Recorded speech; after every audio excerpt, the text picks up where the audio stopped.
Hey, that's what I'm talking about. Welcome, everybody. Welcome, Arvanauts, to a Tuesday evening afternoon stream. Welcome to the first session of the Adventures in Middle-earth campaign sponsored by Cubicle 7. I am your host, Arvan Elleron. I am the lore master for this group of adventurers that I'm about to introduce to you. And that video you just saw was provided to you by the incomparable Kilobyte. And the music was given to you by Chrono Wolf, by my good friend, Matt Van Roon, who did a tremendous job with the music. Kilobyte did a great job with the video, and I wanted to surprise my players. And I saw them chuckling over there, so I'm hoping that means it passed properly. We'll see if that actually worked. I hope so. But those individuals you just saw will be participating in this major, awesome, super exciting event. I'm just a little excited, but we'll talk more about that in just a minute. Before I go on, let me remind everybody how to support the stream. If you haven't already done so, please make sure to follow the stream. Please make sure to check out the Steam group with exclamation point Steam group, the YouTube with exclamation point ArvTube, the Discord with exclamation point Discord, and of course the Patreon, which is sitting over there, which is at 474. Let me get rid of that video for a minute. 47404. As we get that higher, when we get up to 500 and above, lots of other cool things will happen both for you and the stream. So please, if you haven't already done so, please make sure to check out those various things. With that said, I am going to get rid of that picture that I just posted. And I'm going to start my own camera like so. There we go. Welcome, everybody. Hi. It's good to see everybody. I hope you guys are ready for some fun, because I sure as hell am. I am extremely excited to say that today we have got the opening of the Cubicle 7 sponsored Adventures in Middle-earth campaign, Wilderland Adventures. And I have four intrepid adventurers right now. I'm going to unmute them, and then they are going to see also, for the first time on stream, the other awesomeness that Kilobyte provided for us, and that is this overlay. So let me jump over to that. Dun, dun, dun, dun, dun, dun. There we go. And there we go. That overlay provided to you by Kilobyte. I could not be happier with that. And so, yeah, let's give Kilobyte like incredible amounts of love. I can't help it that you were in the bathroom when that was happening. What do you want from me, man? So I love it, man. Thank you, Kilobyte. Really, really great stuff. All right, with that said, I want to have my wonderful players introduce themselves. This intrepid group is going to be joining us twice a month on Tuesdays during this time slot to adventure forward. The drawing is brought to you not by Kilobyte, but by somebody else, and maybe that person will reveal themselves as we go through. So we'll talk about that. I can't imagine which of our players would be drawing a cartoon. I don't know who would do that. But let me drop all the way down, and I'm going to start with... I really want to pronounce the name properly, so I'm going to let him do it first. With my good friend Trendane Sparks, who is right below me on the overlay and has done many things. Tren, welcome. Introduce yourself to the peoples, and yes, what's up, man? Can I point out an error first? Oh God. Yeah, all right. Sure. Step one. These two glorious people at the bottom. You have their names reversed. Oh God damn it. Mine was also reversed. You know. Everybody. What? I don't understand. I'm allowed to gender bend. Who are you to say that you don't know? Who am I to say? I'll tell you what, I'll introduce myself while you're fixing that. Shh. No one saw anything. Now I have to be quiet? Yeah, no, you're good. You're good. What do you do? Okay, fine. So yeah, I'm Trent Sparks. I am probably on this channel about as often as he is. So people follow me on Twitch. I'm like, what are you doing? Just go follow Arvan Elleron. That's the only place you're ever going to see me. But I'm a professional voice actor, personage kind of thing, and narrator for that guy. And yeah, I'm playing a Beorning, which, if you remember Beorn from the movie Mohabbat. Okay, I had to remember what that was. He's the skin changer who turns into a bear. I'm a furry. Big surprise. Trend working against stereotype as always. Maybe no, that's not his voice. But his name is Tawny Bear. Tawny Bear, the Hearthminder. And that is my guy's name, and he does not sound like this. Okay, this that's good. Not gonna be his good. I'm glad I was going to say, I thought Jeff Sessions was somewhere else right now. So we could not go that. That'd be great. I will reach up and I will bear you. Okay. Well, welcome in, Trent. Pleasure to have you in here, and I'm going to ask everyone to talk more about their characters and fill in the character parts that we have not yet done in just a bit. Moving on down the list, did we manage to get the mic working, Terry? Maybe. Test. Ah, yes, there you are. Lovely. This next person who, again, I don't know who's responsible for drawings, but I'll just introduce Terry Toons, and she can tell us if she has a guess as to who did this. Hi, Terry. Hi, I have absolutely no idea. Must be a computer virus. Excuse me. Sorry. Yeah, I was just boring and drew on the thing because that's what I do. I was just bored. That was what I meant. Yeah, I'm playing Inge, a dwarf from whose parents originally hailed from Erebor, and yeah, she's a stonemason who wanders the lands, making money and stuff. The usual. Yes, very awesome, and in no way am I changing the names yet again. Yep, I was not at all. I'm right with it. It's no problem. Everything is fine. No one saw anything. All right, but I'm looking forward to this. This should be good times. Thank you, Terry. And the hat, of course, as always, is a wonderful addition to the. I like it. All right, moving on down to the person that I finally have gotten all the names in the right spots. I'm happy to welcome Lauren into the mix. Hi, Lauren. How are you? Maybe explain yourself to folks who don't know you from my channel, anyways. Yet. Yes. Hi, I am Lauren, and I play D&D with Will on Mondays on Encounter Roleplay. That guy. Oh, yeah. I haven't seen him in so long. But I'm a filmmaker. I'm currently in grad school down in New Orleans, making horror films, making films about awesome ladies. And yeah, that's what I do. Very awesome. I am looking forward to hearing more about the character as well. But welcome and thank you for joining us, Lauren. This is going to be good times. Yeah. And moving right down the list, last but certainly not least, we have, of course, Will from Encounter Roleplay, the busiest man in Dungeons and Dragons, I would say. Hi, Will. How are you? Again, if you could introduce yourself to all the wonderful people. Yeah. I'm well, thank you. Yeah, you guys might recognize me. I'm a D&D sex icon. Yes, I know. Jesus. Yes. Every time. I love it. I run a channel called Encounter Roleplay. We play a bunch of games over there, and I'm excited to be playing Mr. Robert Staunton today, who is going to be a Dunedain wanderer. Dunedain? Dunedain. Yeah. Or Dunedain, if you want to just be like... Duna Wine and Dine. We'll say one of those three. Yeah. I'm not even going to chime into that one. Yes, I am very much looking forward to it. Awesome. So these guys are going to be playing in a new system. Well, the system is the foundation of the system is familiar to everybody in that it is 5th edition, but this particular version of the system is Adventures in Middle-earth, which is created by Cubicle 7. And I should point out to everybody that these books that Tanabear is holding up right now, that Trent's holding up, the Adventures in Middle-earth Player's Guide, we are going to be giving away a copy of... We're going to be doing this for the first few sessions. We're going to be giving away a copy of the Adventures in Middle-earth Player's Guide and the Adventures in Middle-earth Lore Master's Guide. We will be giving away one copy each of that today, and we'll be doing that for the next few sessions, actually, because Cubicle 7 are fine and generous people. So we'll be giving away PDFs, not the physical copies, I want to emphasize, but the PDF copies. So you guys will get a chance to get in on this giveaway today. So thank you for that to Cubicle 7. Thank you for sponsoring us, and thank you to all of you for being here. So what I would like to do is I want to just briefly explain a little bit about the contours of this world and what's different about this system from 5th edition, and then I want to let each of the characters kind of broaden out and develop more. Some of them have done more work on their characters than others, so if it takes more time or less time, that's fine. As I mentioned before to these guys, this session will not be a lot of play. This is going to be more, introduction, character construction, and so forth. But fear not, because 1 week from today, next Tuesday, we'll be straight up playing. So we will be involved in what will be I really love the way Cubicle 7 handled this. So there's going to be a lot of awesome parts of this. And actually, Wilderland Adventures started as a part of the One Ring system, also made by Cubicle 7, but was converted over. So I'm looking forward to that. So just a couple of brief notes about the differences in this world. First of all, one of the reasons that I liked this system is because Adventures in Middle-earth nails the feel of the world in a couple of ways. It is not a high magic system in terms of visibility. It's not a system where you see people shooting fireballs everywhere and lightning bolts and, just Elminster wandering around destroying everything. It's not that way. I would not call it a low magic system either, though. I would call it a system in which magic is infused into the world.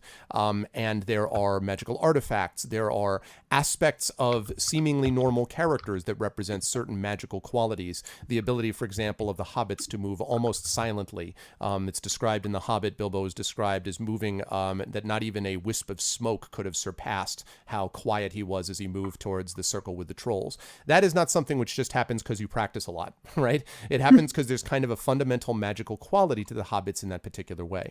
So as a consequence, each of these 4 characters will have, in their own way, some kind of magical infusion, essentially, in the way that they're able to do things, but it's not going to be obvious. And in fact, you probably don't want it to be obvious, especially at an early level. You don't want to be running around and sort of being like, check out who's the big dangerous magical target over here, because those people tend to get taken out more quickly. So it's a little bit more subtle than that. The other thing about Middle-earth is that it is a world which has a certain darkness to it.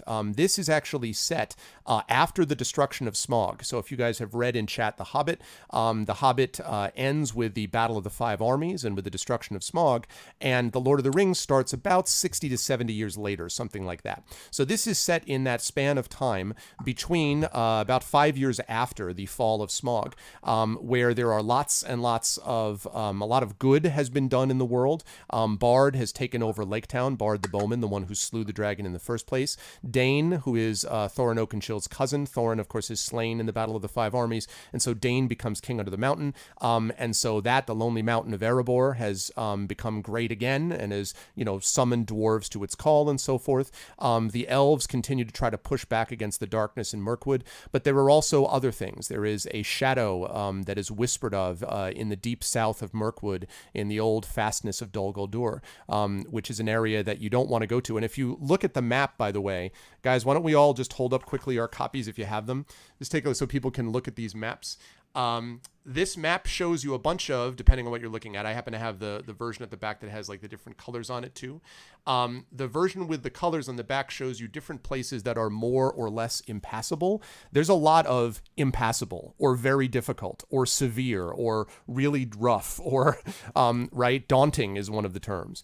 And the reason that's important is that one of the big themes of Middle-earth is the journey. The adventuring is important too, of course, but the journey, actually getting there, is even played out in the way that this works. Exhaustion is a much more likely possibility within the world. The chances of bad things happening to you on the process of taking this journey is difficult.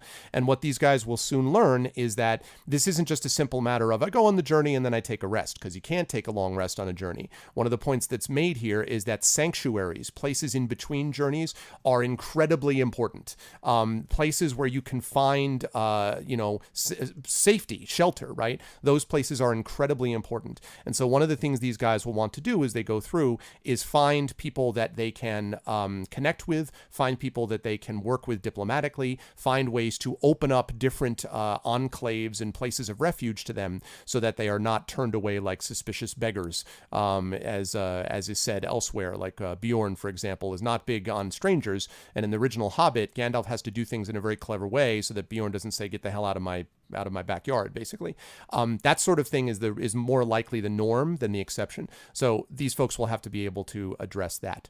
So there's a darkness there, but there's also hope. That's reflected in the construction of the characters as well. During the course of the adventure, there will be times when moments of despair will occur, when real moments of darkness will happen. And there are times when that happens that these folks can possibly be at danger at gaining points of shadow. Shadow is essentially a kind of corruption mechanic. As you develop shadow over time, if you're not careful about how you handle things, eventually you will find yourself being made miserable, give into the shadow, at which point you indulge your baser urges, whether that is stealing from those you supposedly care about, whether that is lashing out, attacking those around you, whether that is giving into the enemy. All of those things are possibilities if you give into these moments of shadow. Set against that, though, is the fact that these folks have a fellowship, right? They literally have a fellowship, a group of people that work together, and although they haven't yet met each other completely, hopefully over time that fellowship will gel and will allow them to stand up against the darkness of the world. So there's hope measured against despair.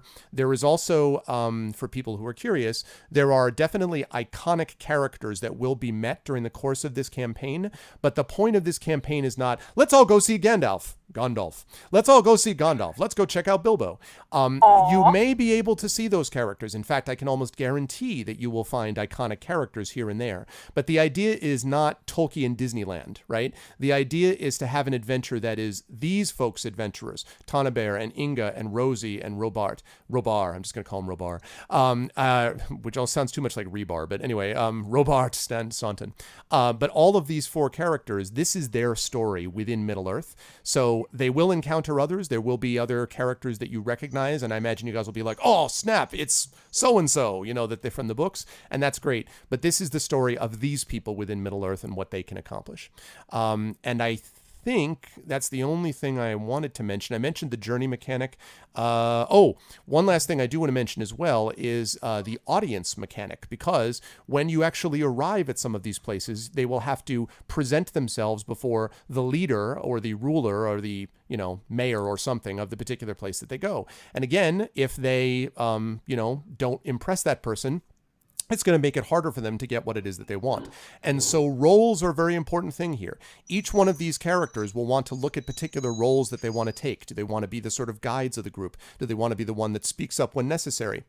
If someone else, by the way, doesn't always have to be just one person. If someone else jumps forward and is like, I will speak to them because, you happen to be an elf and you're speaking to elves or something like that, that's fine. But certainly there's chance for interplay within the group as well. Like, let me handle this. No, Tanabear. I know that there's a bunch of animal skins hanging behind the throne. Let's just take it easy. Let's not, big guy. Easy.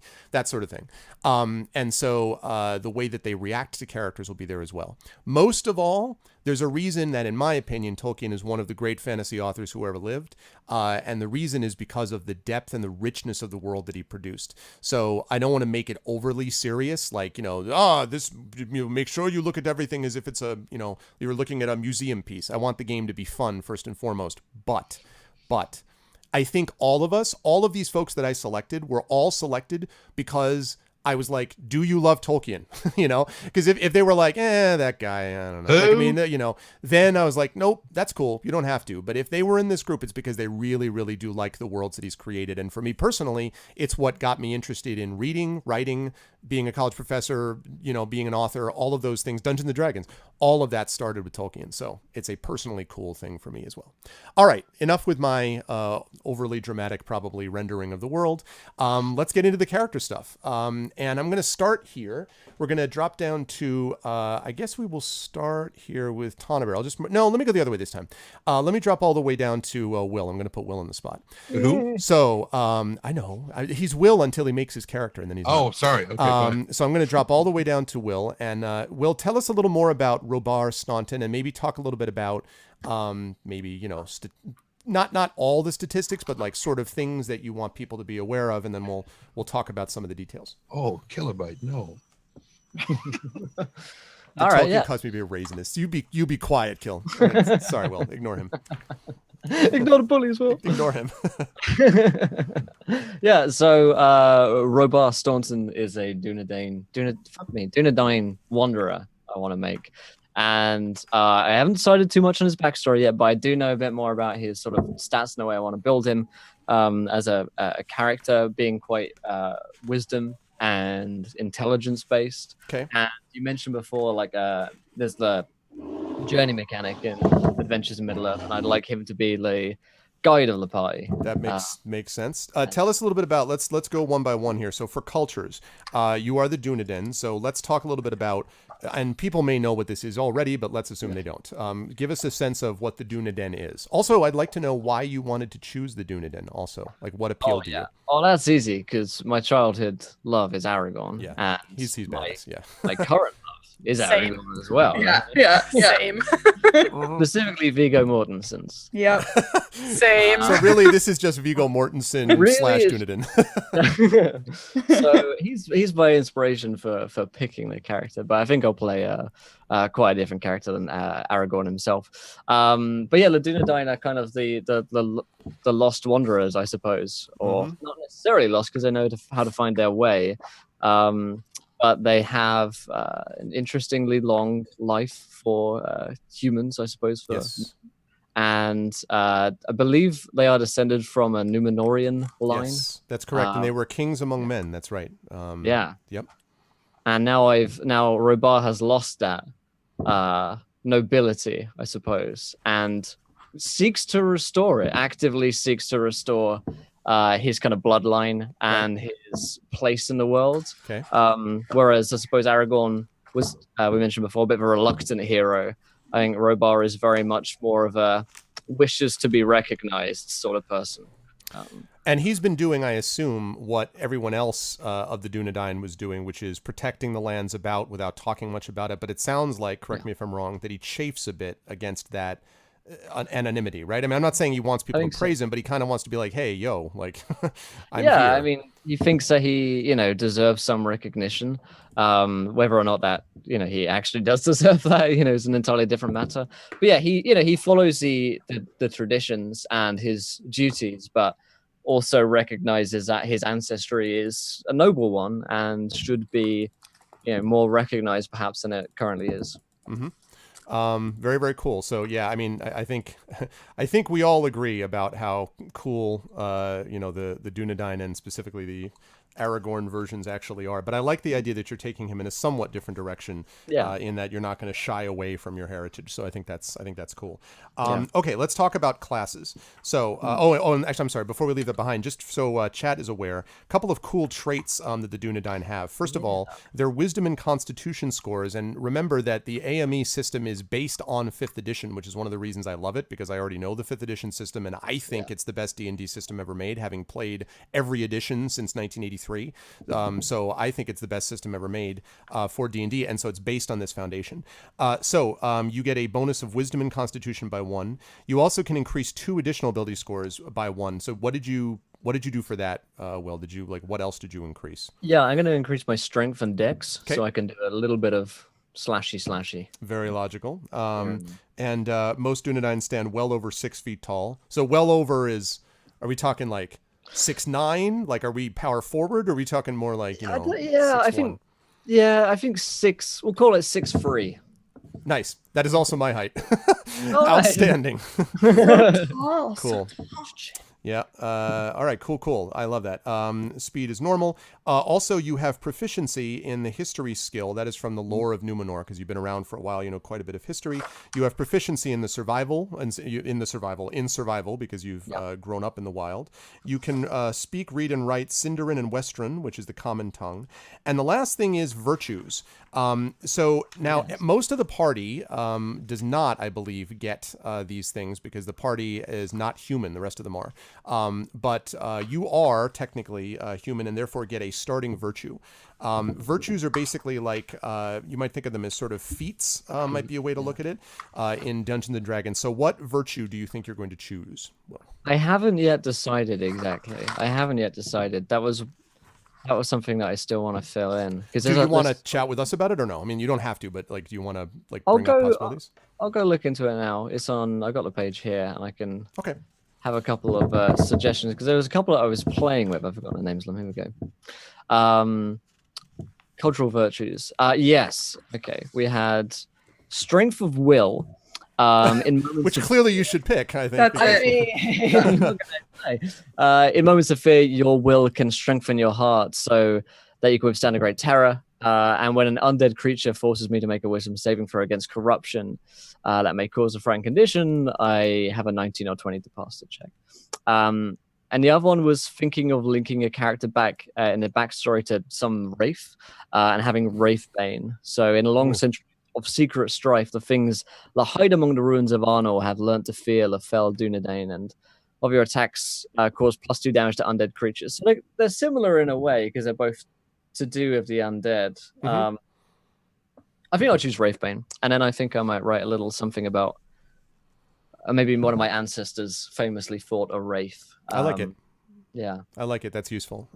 There are, of course, one of the things that I like about The Hobbit as an opening sort of salvo into the world of Tolkien is that Lord of the Rings obviously is all about Sauron. There are other, of course, evil creatures to be fought like Shelob and Saruman, and there are different the Easterlings. There are different bad people, but the focus is really Sauron. In here, the shadow is a thing, but nobody knows any details about it. There is no Sauron as such. There is no, oh my goodness, the Ring of Power. Like, we don't know about any of that stuff here. So as a consequence, the evil is more diffuse.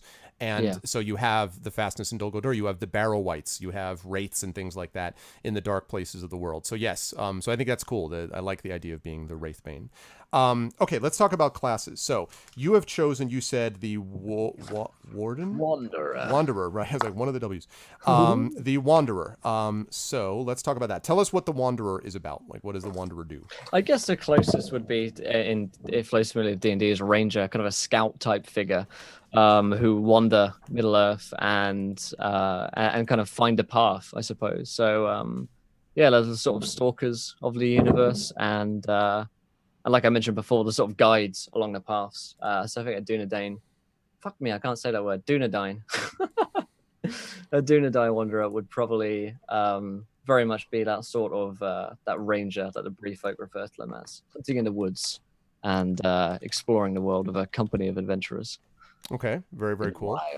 And there are a couple of specific, thanks Kilobyte. It didn't update the way it was supposed to. Now it should be updated. Thank you. So let me just move that back into place. So there's a couple of cool sort of mechanical features about the Wanderer as well. First of all, you have proficiencies in light armor, medium armor, simple weapons, martial weapons. Speaking of which, I don't know if you've thought this far, what are the weapons of choice for Robard? Is it Robar or Robart? Whatever you prefer. I think Robar sounds quite nice. Okay, Robar. All right, sounds good. French, sounds very robust. Okay, yes. Robar. I was thinking of having him from the frugal or martial sort of background, because I get a choice of poor, frugal, or rich. Right. And so he gets hide armor, and then the weapon as such, because I know he's going to have a short bow and his big great bow as well.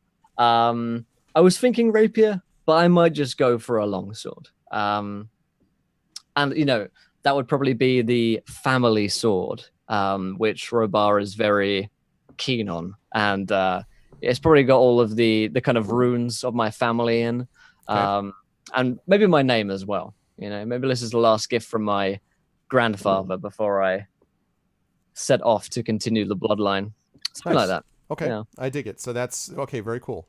And you've got two features that you begin with. The first is known lands, which gives you vast amounts of knowledge about some of the regions of Middle Earth.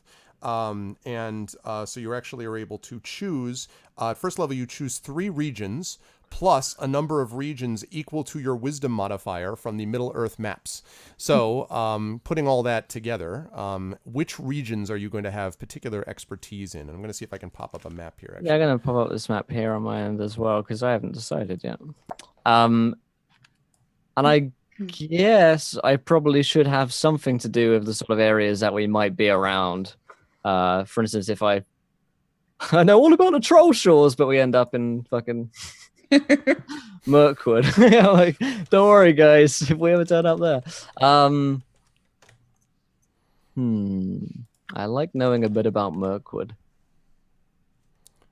I like forest. I think forests would probably be a good one. General Mirkwood. So we got the Woodland Realm, Northern Mirkwood, Western Mirkwood.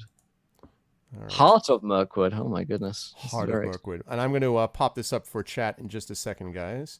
So we can actually you can play along at home and you can see what areas he's choosing. I should know all about the Shire. All right. Let's pop up this. Lovely. All right. So you guys will be able to see this popping up right now. This is the Wilderland. And I don't want to cover over chat here. This is the Wilderland that you guys can see. And basically the section that is right in the middle there, that brown and orange group of forests there, is Mirkwood itself. If you're curious, Bilbo actually and the dwarves took the northernmost path, which was not the main path through Mirkwood, but as it turned out, the main path had itself been shut down and fallen into disrepair a long time ago on the eastern side of the woods. So if they had tried to go through the main path, they would never have made it. Basically, they got through the forest the only way they could. And so Mirkwood is very difficult to get through. On the other side, you can actually see right on the edge of the, where are we here? Right on the edge of the Withered Heath, I believe it is. You can see up the top where the river is, you can actually see Erebor, the Lonely Mountain, which stands by itself. And the river running goes down, the running river comes down from there, and then eventually leads to Esgaroth, or Lake Town, which is where Smaug the dragon actually eventually fell. So you'll be able to choose whatever regions you like. But the reason this makes a difference is that it means that when your journey is passing through a land that you know, your own personal event tests, like if an event happens that deals with you, that difficulty is reduced because you know the land that exists. If you are acting as the guide, which you said that you wanted to do, it lowers the peril rating of the journey. And the higher the peril rating, the more likely that bad things will happen because peril. Stuff like that. And also you can't become lost under normal circumstances in those places. So there's lots of benefits, and it's one of the great strengths of the Dunedain is their great knowledge of the land in which they are. Yeah, I think I'm going to pick a couple of places in Mirkwood and then maybe go all the way across to the west Anduin Vales to tie in a bit of my backstory to maybe have visited there in the past. But I've got 5 to choose from, so I've got 3 or 4 of them. I'm going to choose the last one here in a minute, probably. Okay. Sounds good. And then the last ability that you have at first level is Ways of the Wild. So what that means is that at first level, you have advantage on all wisdom, survival specifically, ability checks when tracking others. So you are very good at tracking people through the wilderness.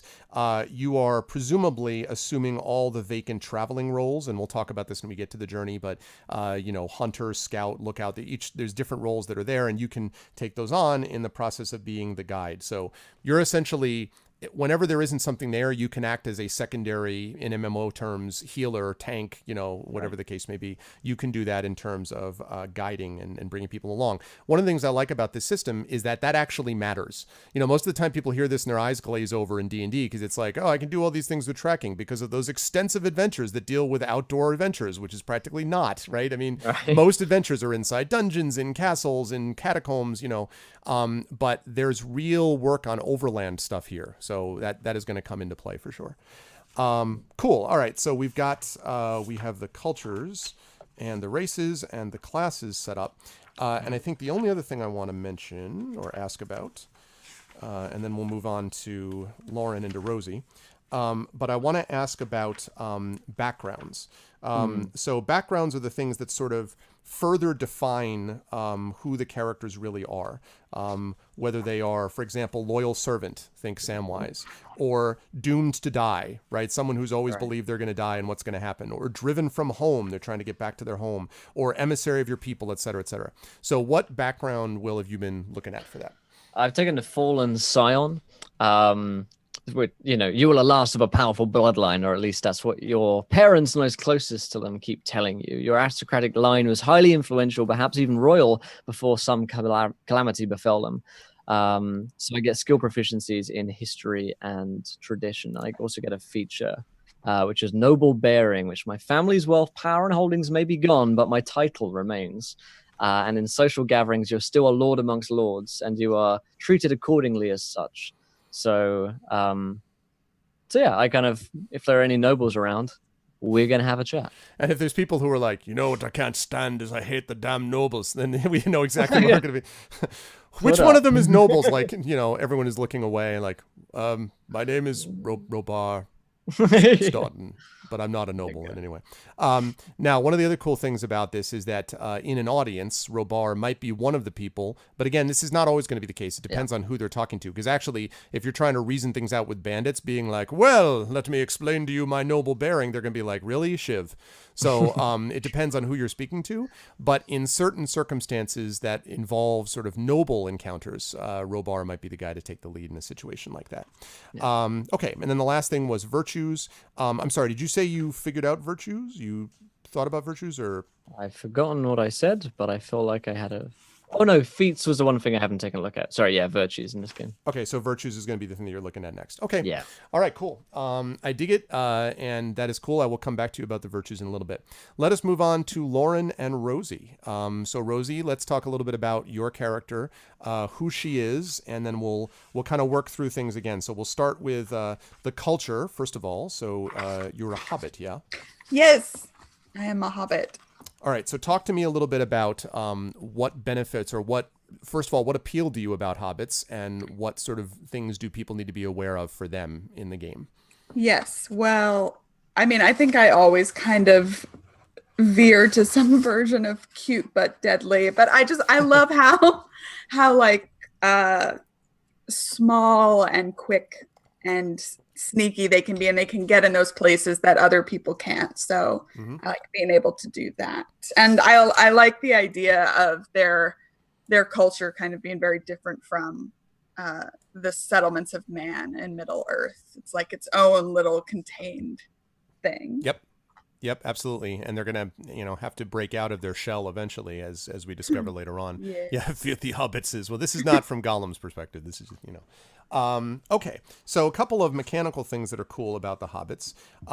First of all, there is a certain kind of standard of living. So their culture's economy ranks as prosperous. So, Rosie is used to the finer things from a hobbit point of view, which is, I guess, a lot of meals, comfortable bed. Smoking.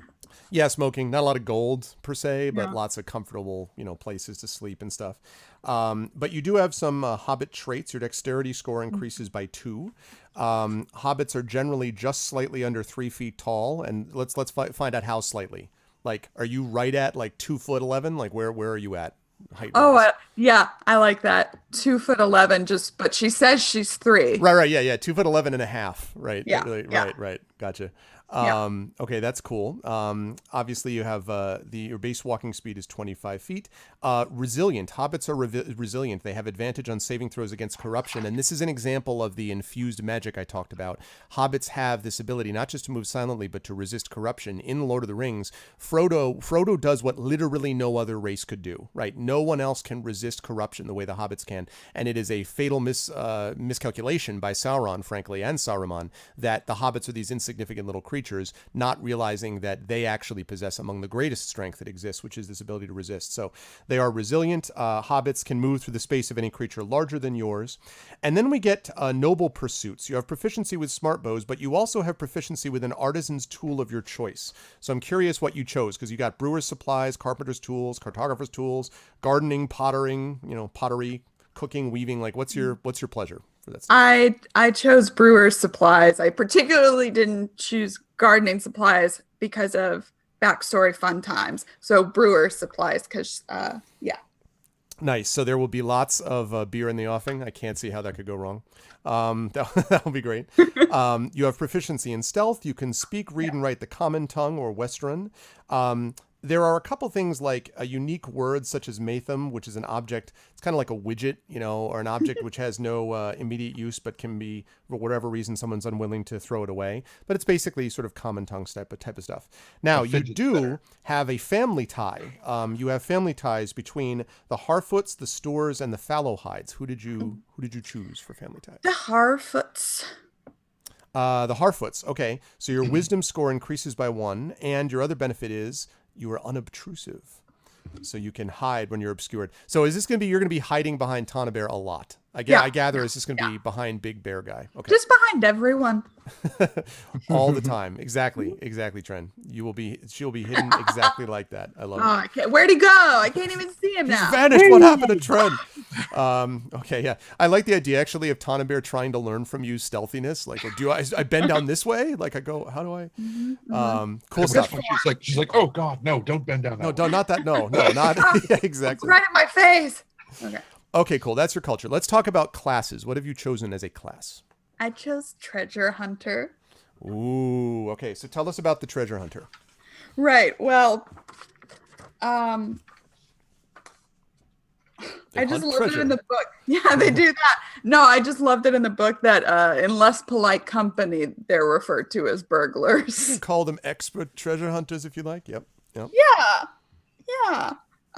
But just the idea of seeking out things that are lost, and that's what I like to do. I like to get in there. And at 3rd level, by the way, Yes. Rosie will be choosing an archetype. So we'll be able to decide if she wants to go down the path of being an agent or being a burglar. You don't have to tell us that right now, although I actually do know because you told me. But we can tell the chat when you come across it, we'll know what they choose. But for right now, you are picking what you have here. You have proficiencies in light armor, simple weapons. Now, are you more of a short sword person? Like, are you able to... What's your... Yeah. Okay. Short sword. It's more of a letter opener, really. Yeah. Yeah, exactly. And then you have some skills that you were able to choose from. What skills did you choose? Although I have a good guess on a couple of them, but... Yeah.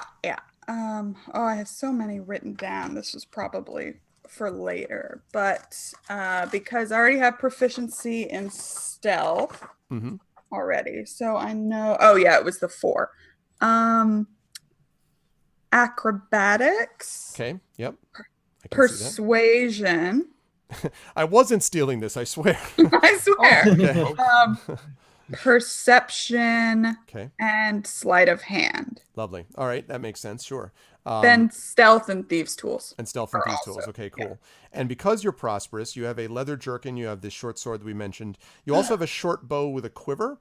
Now, are you sort of like, I am a shot to be reckoned with, like whatever Dunedain hunter, like check out my moves, or are you more, I do this when I have to because I need to eat and shoot things in the wilderness? Like what kind of the latter. Okay. The latter sounds about right. Okay. Very, very cool. All right. And then as far as abilities, you started with first level at expertise. So you have skill proficiency, and we already talked a little bit about that. So you get to choose 2 of your skill proficiencies or one of your skill proficiencies and your proficiencies with thieves' tools, and your proficiency bonus is doubled for that. Right. So of the skills that you just chose, what are you going to up the ante on? Like, what do you want to be super proficient at? Stealth. Okay, super stealthy. All right, I buy that. I'm so stealthy. So stealthy. And do you want to be also, do you want to do the other one with the thieves' tools, or do you want to use one of your other skills? Like be super persuasive as you're being stealthy, or what else? Oh my goodness. Potatoes? Exactly, Jedi. Yeah, exactly. Thieves' tools. Okay, thieves' tools. So we've got the ultimate proficiency in thieves' tools. Okay, I like it. Also, you have night vision, which is pretty cool. Over time, you've grown accustomed to functioning in the shadows, and so within 60 feet, you treat dim light as if it were bright light, and no light as if it were dim light, which is pretty awesome. Like you're actually able to function where other people might go, where the hell are we? And you can't use this feature if you were blinded. I like that they add that in because someone's like, it says my eyes got put out, but I can treat any light. Like, no, you can't do that. You cannot see. You cannot see, literally. And then the last part is this over here. Yeah, exactly. This way. Then we have the sneak attack, which is being able to strike subtly and exploit a foe's distraction. Once per turn, you can deal an extra damage, 1d6 damage to a creature you hit if you have attack on the attack roll, but the attack must use a finesse or a ranged weapon. So if you found an awesome hammer and you go swinging in with 2 hands, that is not what this is about. Sneak attack is sort of like, whoosh, quick knife to the side, or, bow to the back of the head, arrow to the back of the head type of thing. And the other thing is that you don't need advantage on the attack roll if another enemy of the target is within 5 feet of it, and that enemy is not incapacitated, and you don't have disadvantage. So essentially it means that if you're fighting a group, you will automatically have this extra damage that you do. So that's pretty awesome. You can get a lot of cool stuff done there. Cool. All right. Now, what about backgrounds? Talk to me about what background that you've decided for yourself in addition to your class. I chose the Harrowed. Okay. Yes. Yeah, I like this one. So yeah, this is cool. So what is it about? Dreams. Bad. Well, not necessarily bad, but semi-prophetic, but usually vague dreams. There it is. You are plagued by a persistent dream. It beckons you to complete some task, although you are currently unsure of its particulars and whether fulfilling the dream will lead to good or ill. And I chose that because I thought it was a great reason to actually motivate a hobbit to, leave home. I thought it made a lot of sense. Yep, agree. And there's some cool things like foreknowledge. So, for example, when you enter a new community or meet a person of note, you will have a flash of insight about their relationship to your dream. So there will be parts where you'll be actually able to get advantage in, not mechanical advantage, but an advantage to you personally in dealing with people because this person was in my dream. This person actually existed. And the thing about the Harrowed is that they have both the burden or curse of knowing what lies ahead, without completely understanding it or even their own role in bringing it about. And so what that means is that there are certain characteristics that are given by this background that work both in their positive and their negative side. So first of all, the background grants 2 bonus skill proficiencies, and specifically that's lore and investigation for the Harrowed. But secondly, your characteristics, you will be able to choose characteristics as well. And you'll be able to choose sort of distinctive qualities. So did you have a chance to take a look at one of the characteristics you wanted to pick? And these are things like bold, determined, lordly, etc. Yes. I went through all of them already. I chose eager. So what is that? You can barely contain your glee when an opportunity to pursue your dream presents itself. I like it. Yes. That's very, very cool. And then, I'm looking at the wrong page. I'm like, where is that? Yes, there it is. You could barely contain your glee. And you were also able to pick up a particular specialty that exists as well. So you're able to use your specialties, and I want to point something out about inspiration, which I'll talk about in a minute. So you have a couple of specialties. So you may take a specialty on your background table. You could also choose one not on it, but I like the way they list the specialties. So which specialty did you choose? I like smoking is one of the specialties. Basically, you can smoke up. If you want to get high, you can get high. And that's you can do that. So what's your specialty? And while you're thinking, or do you have? You want me to? I'll give you a little time to think. I'm deciding between 2. Okay, what are the 2 though? Either Dark Secrets or Rhymes of Lore. Very cool. So Rhymes of Lore is you've been collecting various verses in the hopes you can stitch together the meaning of your dreams. Dark Secrets is you are certain that your dreams touch the shadow. You are learning all that you can about it. So both of those are very cool. Yeah. And either one of those I think could be positive. Either one of those could work. I'll do rhymes because I think it I can just see her like scribbling. Like her notebook is like a disaster, and she's like, okay, I like it. Cool. All right. So she's got Rhymes of Lore, and then the last thing here is figuring out hope and despair. Now this part is important because, and I think actually I'm going to need to go back to you later, Will, and figure those out because I didn't do that for you, but I'll come back to that. Hope and despair. There's a particular trait that bolsters each of these characters more than others, and there's a particular trait which theoretically weakens them or is despairing more than the others. And it's important to point out that the hope and the despair traits can sometimes contradict each other, which reflects kind of a deep-seated, internal conflict that they're trying to work out. So let's start with the hope. What hope option did you think you chose? Okay, I have chosen 6. The more I understand my dream, the less I fear what I need to do. Nice. I like it. So as you gather more knowledge, you become less fearful of what awaits you. What about despair? I'm not strong enough. This dream should have been given to someone else. Yeah. I'm not strong enough. Why was I given this? Why was I chosen? Yeah. I'm so tiny. That's very cool. Now, the reason this is important is because when these guys play in a manner that is befitting one of these things, including actions that are given to despair, I am able to award them under certain circumstances inspiration for doing that. So that means that if, for example, Rosie, confronted with this reality, falls down on her knees at the top of some great cliff looking out at the land in front of her and is like, I wish the ring had never come to me. I wish that none of this had ever happened, right? And you got Gandalf over there with the, so do all those. That moment of despair is an act which can possibly trigger inspiration because it demonstrates that the person is hewing close to their character.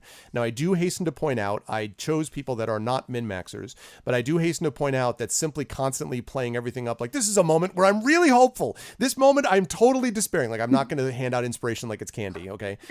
First of all, chat will have an opportunity to inspire you guys, as I'll talk about a little bit later. But also I just don't want to overdo it. So, but that said though, I certainly encourage that because both of those things, good and bad, can advance your character, which I think is super cool. Okay. And then I think the only other thing I need to ask about relates to these virtues. Actually, no, you don't get virtues yet because you don't. All right, so never mind. You will get virtues at a higher level, but not yet. Okay, cool.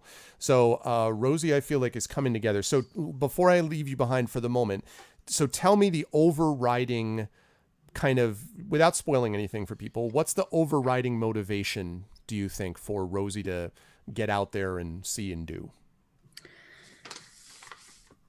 Well, she's trying to avoid someone, but she also, as a hobbit, I think of them as kind of the ones who leave anyway, as insatiably curious. So she wants to know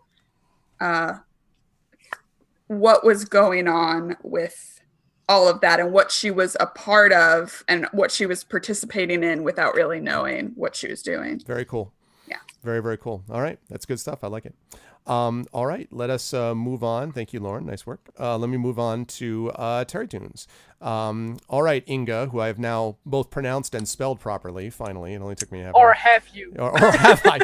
It's actually pronounced Smith, you incompetent boor. So talk to me, Terry. Let's start with your cultural choice. 'Cause you chose dwarf, yes? Yes, I am gonna be one of Dorian's folk, a descendant of the people of Erebor. Yes, one of the dwarves of the Lonely Mountain. Yes. What drew you? Same question I've been asking everybody. What drew you to the dwarves? Well, first of all, dwarves are the best. Because they're obviously awesome. Okay, I mean. Yes. No, but I also like for one, I'm a big fan of bearded dwarf women. And so I cannot miss out the opportunity to play a bearded dwarf woman here. Right. That was literally the first thing I thought about when you asked me weeks ago about whether or not I want to join a Lord of the Rings themed game. Right. Yes, not I get to investigate this world, but can I be a bearded dwarf woman? That's really that's what matters. Yeah, but I was also thinking about other races. I just knew that I didn't want to play an elf because I cannot play an elf. I'm not that good as a role player. But yeah, dwarves. Very, very cool. And dwarves have, first of all, because of you are, as we said, in the victor category at the moment, having lived in the Lonely Mountain, you are part of a rich culture. So you actually get the benefit of having the monies, because that's what it has. So that means you've got some bonus equipment. You've got a fur-lined traveling cloak. Let's be clear about that. Lined with bear fur. I'm just kidding. I'm sure that's not the case. I'm sure it's faux fur. I'm sure it's fur of goblins somehow. Fur of wargs. Bears are not going to be fans of wargs. It's bad enough having a bunch of gold with dragon stank all over it. And now traveling gear for the current season. You have a bedroll. You have an ornamented walking stick. You have a backpack. You have comfortable boots. You've got silver pennies. We'll have you roll for that in a little bit. And I love how you can also roll for more silver pennies or a gold coin from the Horde of Smaug the Magnificent, artisan's tools of your choice, a musical instrument, a fine beard comb and mirror. Well, I guess we know one of the things that obviously Inga's going to be taking, a gold ring and a flask of dwarven spirits. So I'm just curious, well, out of that group of things, what would you, besides the beard comb, which I'm just guessing you would take? Well, the gold coin from Smaug's Horde sounds very cool because my character actually used to live for a few years at the Lonely Mountain once the kingdom was rebuilt. Like, she was one of the people who helped rebuild the place. That was the idea. Yeah, no, Classic Or, it is not the One Ring. Somehow I thought that might be just slightly imbalancing. Is it? Just a touch. Yeah, exactly. Maybe it is. There are a few who can. All right. So I dig that. That's good stuff. So you've got the gold coin and the beard comb. I like it. You also have a Constitution score increased by 2. Dwarves generally stand between 4 to 5 feet tall. Again, where do you stand? Are we like 4 well, I foot thought one? about that she could be like, by dwarven standards at least, kind of lanky, because I thought like she never lived underground for a long time, so maybe she got the opportunity to grow a bit taller. So maybe like, how does the imperial system work again? Like I thought like maybe 1.55 meters or something. I think that sounds really immediately thinks about meter 55. Like 5 foot something. Okay, all right. I think. Okay, that's cool. So so a little bit right around the 5 foot mark. Yeah, she's rather tall for a dwarf. She's tall. Okay, cool. I like it. Also, of course, dwarves have night vision because they have superior vision in dim conditions. You can see in dim light within 60 feet as if it were bright light, but you cannot see in the dark. So you don't quite have the ability of that Rosie has, but you're not as sort of, affected as, let's say, a human would be. You also have dwarven resilience, in particular against poison, resistance against poison damage. And you have dwarven combat training. You have proficiency with axe, hand axe, my axe, great axe, light hammer, and warhammer. So of those weapons, you have proficiencies in those. What is Inga's weapon of choice? Well, I'm not really sure which I should pick because I was like, see what the others do. Like either I want long axe. I Okay. don't know what it's called in English. Or like a hunting bow. Okay. Not a hunting bow, a riding bow. That's it. Okay. So yeah, the long axe. Are we talking maybe like a battle axe? Is that what we're talking about? Well, it's like it doubles as a staff. Basically, it's like a normal axe blade, but on a longer stick. It's almost like a halberd. It sounds like. Yeah, but without the pointy bit. Without the pointy bit. Oh, okay. All right. Okay. Cool. I dig it. And also you have proficiency with the artisan's tool of your choice. So did you choose jeweler, masonry, mining, smithing, or wood carving? Masonry. Okay. Yes. And you gain proficiency in a musical instrument of your choice. Yeah, I was thinking about that. Probably some kind of flute, maybe, because that doesn't take up a lot of space and she can just stick it at her belt or something. Okay.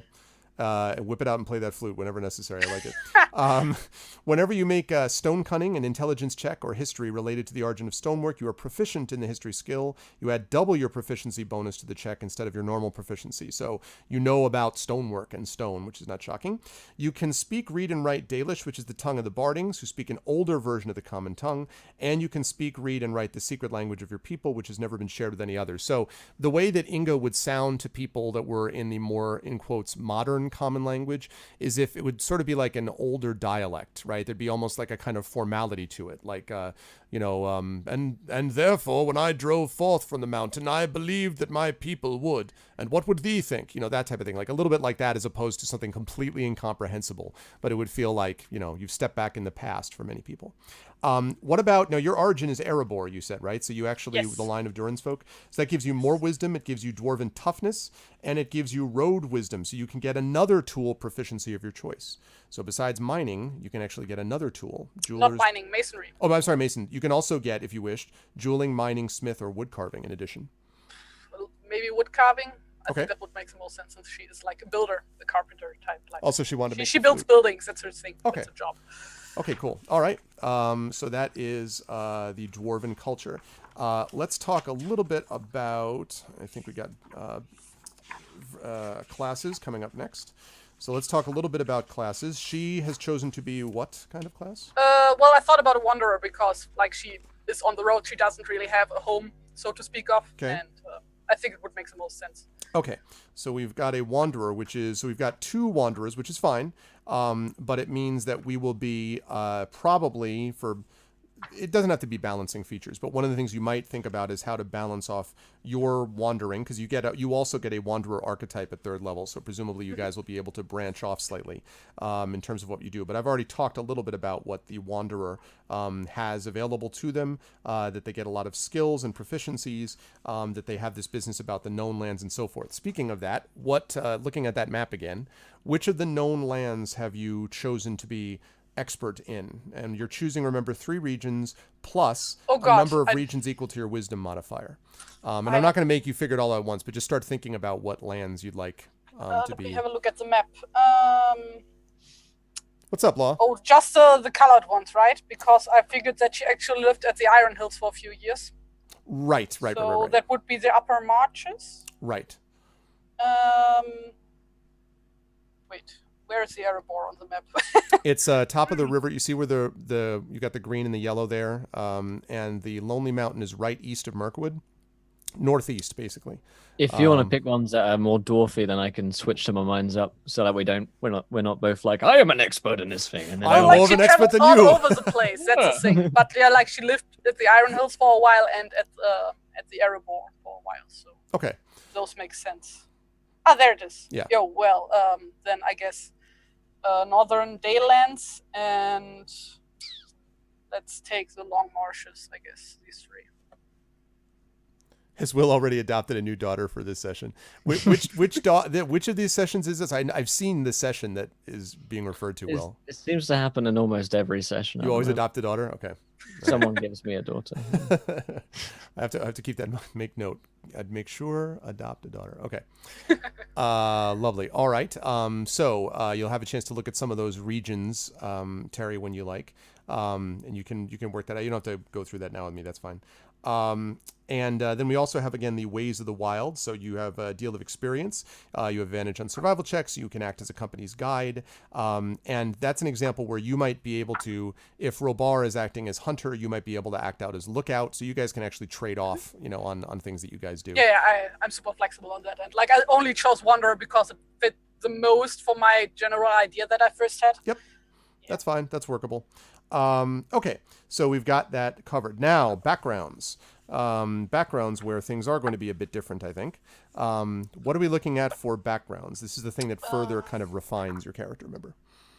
Where's the chapter? There it is. Either I want to go with... Where is it? I should have put a bookmark in here. Driven from home, obviously, because she... that's the one. Okay. Driven from home. So Because, tell us about Driven from Home. she doesn't have a place to call home. That's actually her entire motivation to be on the road, because she did not feel home at the Iron Hills. She did not feel home at the Erebor, and she's just like, okay, I'm just gonna go back on the road and see where it takes me. Mm-hmm. And one of the things that's interesting about that background is that she has an infamous feature, which is that those who know of her past speak in half-hushed whispers of what drove her from her home. For some people, that's reason sort of to give you a wide berth. For others, it sort of is kind of a person desperate enough to take any job, so you can always find some sort of upkeep, enough to match your standard of living. So you've always got stuff that you could do. But it's one of those things where people are like, oh, yeah, you remember, that thing that happened, oh, man, like that kind of thing. Like they know sort of details. So again, not everybody. This is not something where like you'll walk into Mirkwood and everyone's like, it is the person who was driven for the, but I'm saying but people who know, you might run into dwarves on the road, for example, from Erebor, who might know a little bit about what happened and that kind of thing. So, all right, now let's talk about the suggested characteristics here. What is your distinctive quality that you've chosen there? Oh God, which chapter is that? Same thing. It's right under the same background. It's Driven from Home. Okay. I think...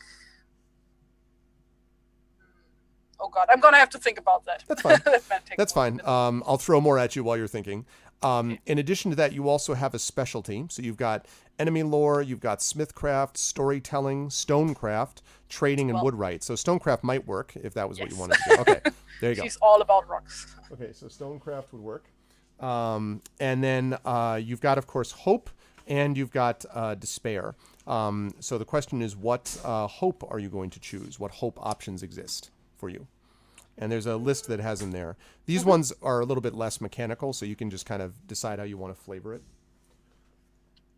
6, I believe. The past is the past. I can do better. Ah, cool. So always kind of looking to redeem yourself, so to speak. Yeah, well, not redeem it. Not it's redeem. not like she ever like... That's not what I mean. I mean... screwed up or anything, but like she's just like trying to move on. That's right, her trying thing. to go into a different state. Yeah. Yeah. Okay. All right. And then we've got also despair. With every hope, there must be a despair.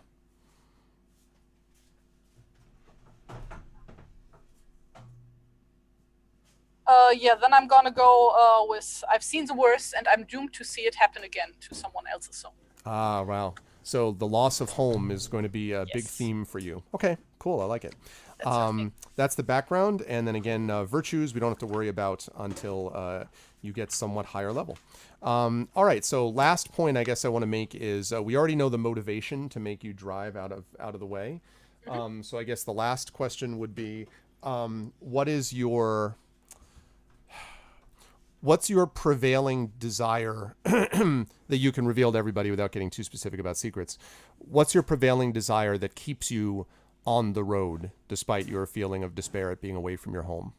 Like no. Well, she doesn't have despair because she's away from home. She has despair because she doesn't have a home or a place she can feel home. But I guess that's what I mean. But like, so given that, she like what puts one foot in front of the other for her?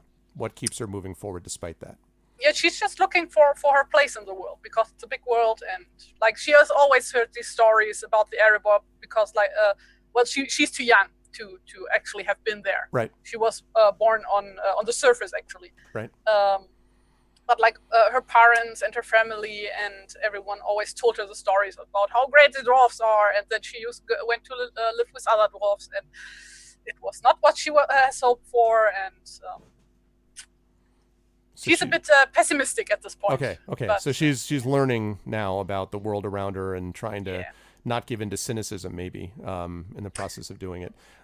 Cool. I dig it. What's my motivation? So cool. I like it. That's cool. Good stuff. All right. I am excited to see how Inga develops over time. And last but certainly not least, and then I'll return down to Will to cover what I didn't before.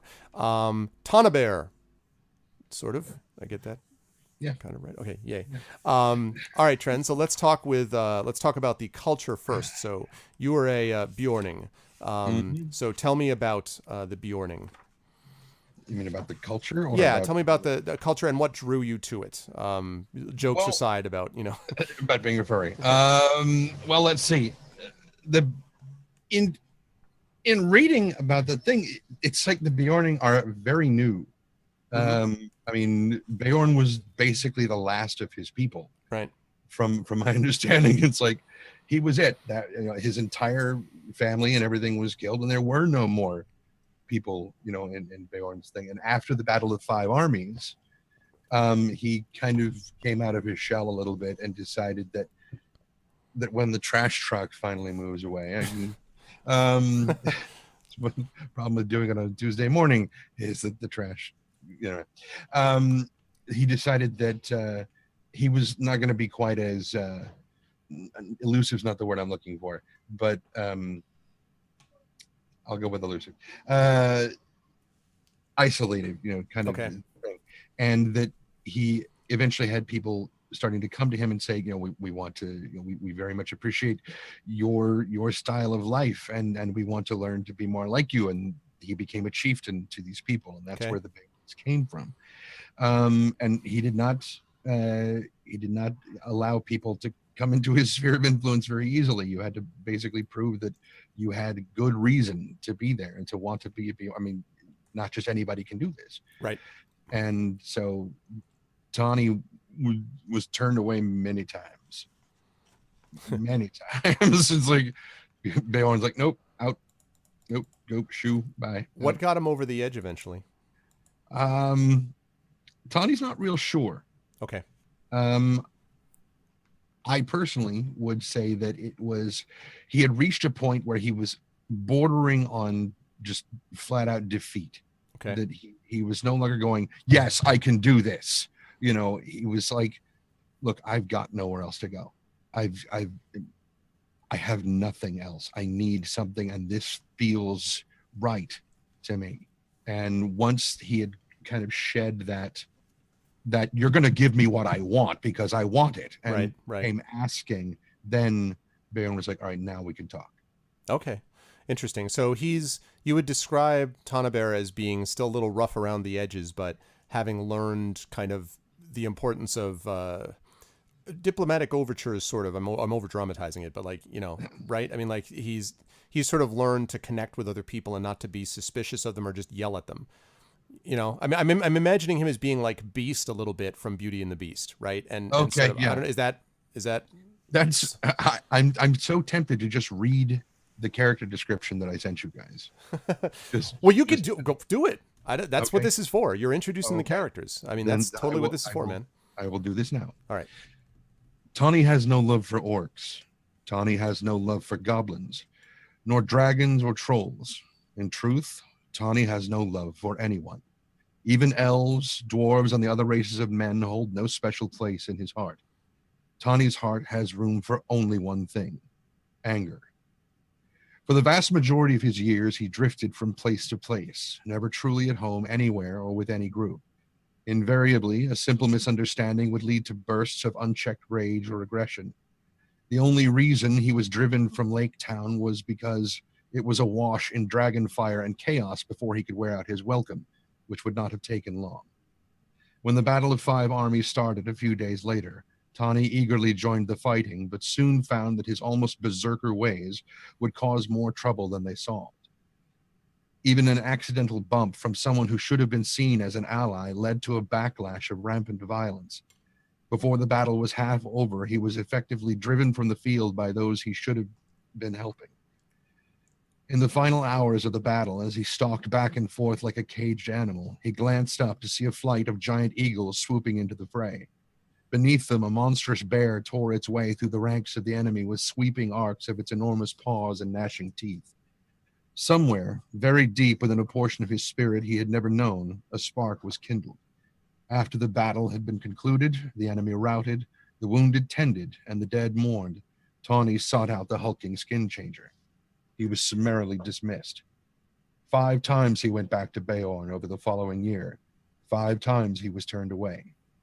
In one final desperate attempt, Tawny went to Beorn. The massive skin changer asked him what it was he sought. Though he could not muster a clear answer, Beorn agreed to take him and many others under his leadership.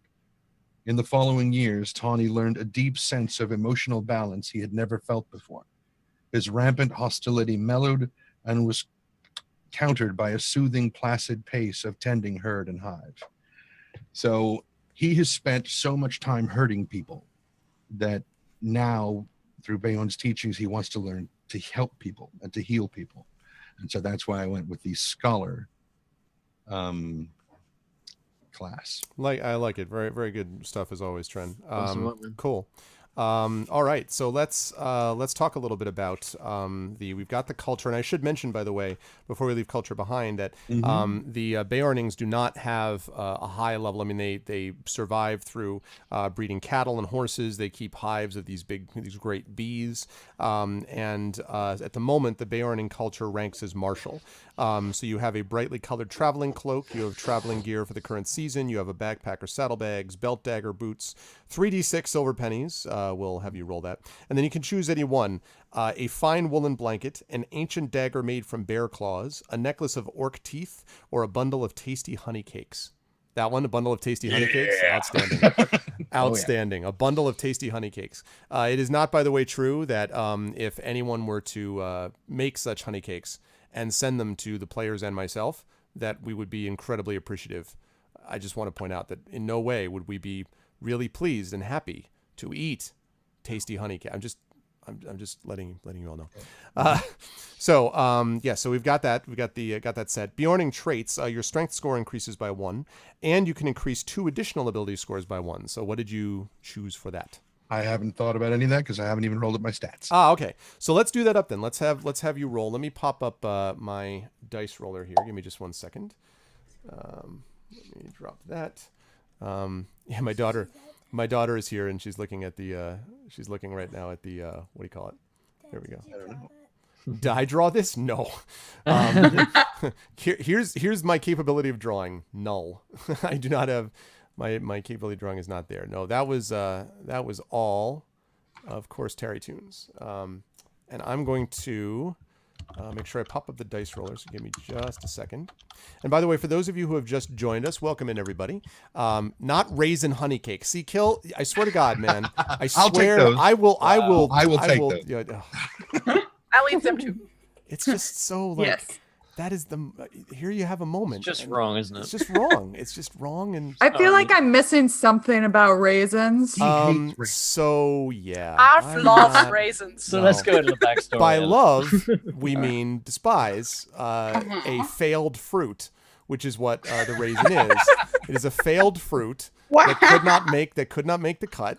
And the reason I don't like it is because it keeps showing up in other things that I do like. So I'm like, oh, sweet. I'm like, I can have this awesome cinnamon bun. Have a raisin. And I get to eat this turd or ant or whatever it is. Raisin pudding. Exactly. See, it's the exact same problem. My daughter's like, what about raisin pudding? Exactly. What about raisin pudding? Why would you not expect a raisin in raisin pudding? Well, but no, I'm saying, like, what if you're having vanilla pudding or rice pudding? There's a good example. Rice pudding's really good, and you're like, delicious. They're like, how about we ruin it with raisins? Like, oh, God almighty. So, yes. This never gets old. I'm not a fan. This is what is wrong with America today. There is a movie. That hated raisins only until he told me about that pudding. Exactly. You'll accept raisins one day, and you'll never give me. Okay. Let's see. All right. With that said, we have now got the dice roller up and running. So let's do it up, Trent. So the way that we like to do statistic score rolling here is we basically roll 4d6 7 times, and the way, so 46 7 times, and then we drop the lowest of each of the 46, and we drop the lowest score of the 7, and that gives you the scores that you can then distribute as you like. So let us do that. So let's make those rolls. Chat can now see them. 2, well, wow. 20, 3, 12, 13, 4, 5, 6, 7. Good man, Wolfstrike. Okay, let's see what we got. I saw 120 in there. So we got 665. We got a 17. I wonder what that's going to be for. We've got your lowest score is the 12, so you're going to ditch that, presumably. So you've got 20, 16, 13, 13, 13. Where are you seeing a 16? Down right here, 46. Oh, right there. Okay, right, yeah. So 20, I've got a 20, 16, a 16, and a bunch of 13s. And a bunch of 13s. Well, actually, wait. Did you roll? You only rolled 6. You need to roll one more. Oh, no, you rolled 7. I see you did. 1, 2, 3, 4, 5, 6, 7. Yeah. So 20, 16, and then a whole bunch of 13s. Right. So so you're going to ditch from the 20, you've got a 17 that you're working with, and I assume that's going to... charisma. No. Hello.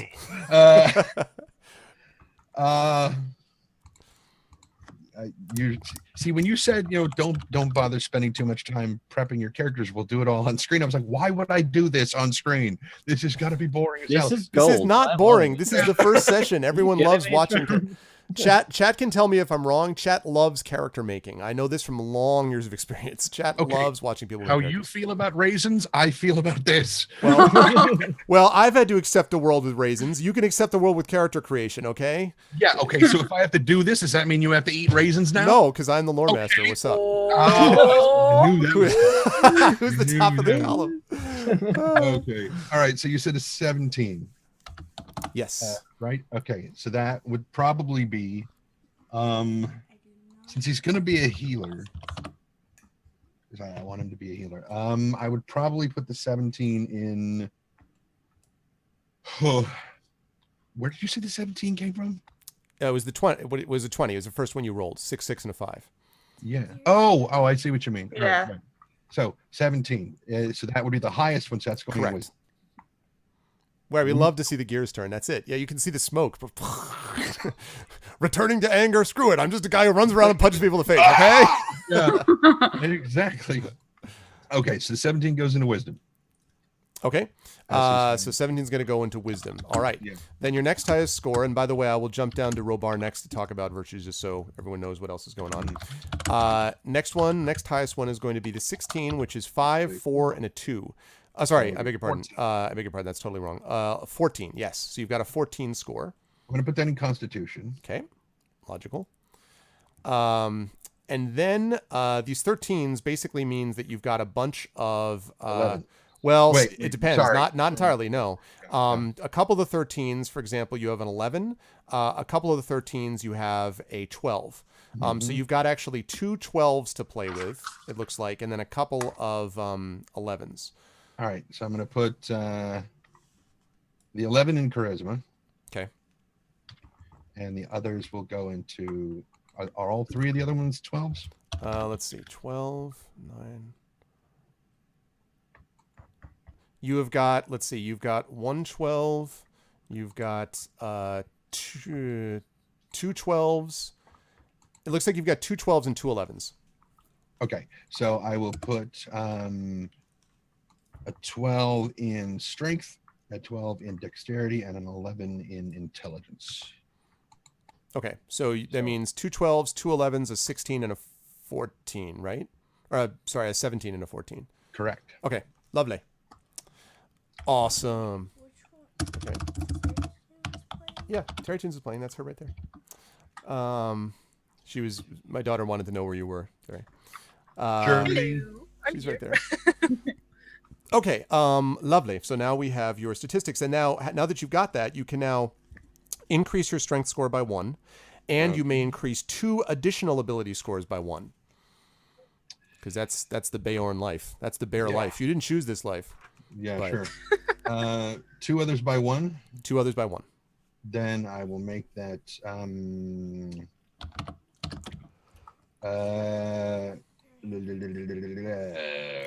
thing. I'm sorry. I'll try to remember. One of them will be the wisdom. Will come up to 8. And you got the extra strength score, right? The extra point for strength. Yeah, okay. it's already 13. Got it. And then finally the charisma up to 12. Okay. Because he is charming. Oh yeah. in the he's charming in the I make you delicious honey cake sort of way. Like, I mean, Right, you know, yes. that's fine. Okay, most Beornings are fairly stocky and often stand 6 feet tall or more. So 6'2", 6 feet tall or more, or 6 feet 2. Is that what you want to be? 6 feet Yep. 2. All right. Base walking speed is 30 feet. Angry. You have proficiency in the intimidation skill. I can't imagine why. All right, and you gain, now you do actually have a starting virtue. You gain 1 Beorning cultural virtue of your choice. And let's talk about those Beorning cultural virtues. There's a few.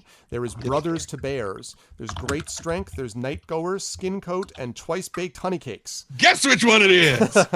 So the Twice Baked Honey Cakes. So tell me about the Twice Baked Honey Cakes. Tell us what that does. Once with raisins, once with honey. No, it's not twice based garbage. Okay, Will, it's twice based honey cakes. Twice based? Wow, I based them in honey. Based I got honey the second. cakes. I got If they were second. just without raisins, they would be based. They would be based honey cakes. They'd be memeing it up, but otherwise it's baked. Yeah. The twice, I guess I could just read the thing. I mean, I put the book down before we even got to the other stuff. So, what page was that on? 103. Right. Exactly where I Hi, put it. Jactress. All right. He was just Bjorn that way. Nice job. Nice. I see what you did there. I'm just going to read it. The making of these was one of his secrets, but honey was in them, as in most of his foods, because honey is amazing. The honey cakes of the Beordings are legendary among travelers. You can march far by eating just a little of them, sort of like lembas bread. Yes. And they are much more pleasant than cram. Oh my God. Cram. Yeah, exactly. The whey bread that Dale men make for journeys in the wild. You have been shown the secret of baking such cakes and adding raisins to them. You can prepare them for the consumption of all members of your company. When you're on a journey and you find your fellow travelers, may remove the first level of exhaustion you acquire. That'll be very valuable. I think the party's going to be a big fan of this character. I could already tell. It'd just be like, and again, one of the things I like about it is if that were happening in D&D, everyone would be like, what the heck is the point of that? But in this game, no, that really matters. Like being able to have functional food that is good food and doesn't just, I always imagined lembas as being like super delicious shortbread, which was my father's favorite cookie. But the thing about shortbread is that there is roughly 5 metric tons of butter per shortbread cookie. Like, it's not quite right. I'm exaggerating just a tad, but it's a lot, though. I mean, there's a lot of butter in shortbread. So I always imagined it like that, which is why it's funny when the hobbits are like, let me eat 5 cookies of these. Like, each cookie would last you a week. How many did you eat? 4. Exactly. Oh, man.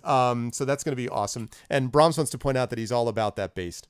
He's all about that based. No cromwell. Right. All about that base. So it's good stuff. Honey is one of your favorite things on this planet. Nice, potted chap. Also, I noticed from your using of the extra U that you are British in origin or one of the million countries that the Brits colonized and left behind their U's. So I want to welcome you in with the additional unnecessary U. And thank you for joining us. I joke about the extra U. Okay, so twice baked honey cakes, lovely. And you also have the Vale of Anduin tongue, which is an archaic version of the common speech. And you'll be able to speak sort of general common. But again, what I love about that is that it will provide a certain way to approach dialect. And Tana Bear will have a certain way of speaking. Inga would have a certain way of speaking. Obviously, Rosie and Robar, of course. So all of those will be really neat. So, okay. That leads us on to classes. So let's talk about your class. Sorry, what's up? I also haven't rolled my stats yet. Oh, I'm Want sorry. To do Let's that later or now? No, let me finish with him and then I'll work back down to okay. Will and then I'll come back up to you. Okay. So let's go with classes. Your class, sir, that you have chosen is Scholar. Tell me about the Scholar, and I will fully admit that this is one of my favorites because I just thought it was an unusual class for what D&D usually is, so I liked it. So, but tell us about it. Well, that's a great question. Thank you. That's why I asked it. It's more of a statement really than a question. Yes. So, and I'm not really going to be able to give you an answer. Okay. As to why you chose Scholar? Oh, as to why I chose it. That's yes. The primary healing thing. I mean, healing is a very strong portion of yes, who you are. Yep. I'll buy that for sure. That's true. And Scholars are primary healers for sure. He's spent so much time hurting people that now he wants to try to make up for that. I like it. This is tickling my memory about some character that killed like nobody's business and then becomes this healer. And I can't remember what this was. I mean, it's been done, I'm sure, multiple times, but one particular character keeps popping up in my brain and I can't bring it to mind, but I'll have to see if I can. Judge Dredd? No. Yeah, right. Yeah, but just, no, not Judge Dredd. Eowyn? I can't remember. No, it wasn't a Tolkien character. Okay, It was because a she character becomes a healer, right? That's true. But no, I can't remember. Anyway, okay. So we've got that going on with the healing. You have light armor. You have all simple weapons. What is your weapon of choice when forced to fisticuff it up? When forced to fight, it's probably a staff. Okay. So staff it up when necessary. And then you've got a herbalism kit for obvious reasons. Yeah. And you have a choice of artisan's tools or a pipe. Given the fact that he's, we're going to be getting into the traits later on, but he's also a woodworker. Okay. So pipe. No, just kidding. I just wanted to see your reaction. What? What? I assume that people, lots of doctors smoke. I think it was. I'm totally so used fine. to you being over here. Yeah. I know. I keep trying to look at you. It's like, no, he's up there now. No, I'm up this. Okay. I'm up this one. Okay, so a choice of artisan's tools. Lovely. All right, and then we've got saving throws. Blah blah blah. You've also got skills of medicine and lore. Those are obvious. And then you've also got history, riddle, traditions, insight, investigation, nature, perception, and survival. Does any one of those skills grab you in particular? What? Traditions, I'm going to tell you, is sort of this is something I think Robar is already an expert in, or has knowledge of. And so traditions is kind of like how you address people in the halls of the nobles. So I'm guessing that's not going to be your bag. But, insight, investigation, you might like nature. Survival could be something you could use. Perception. I think I get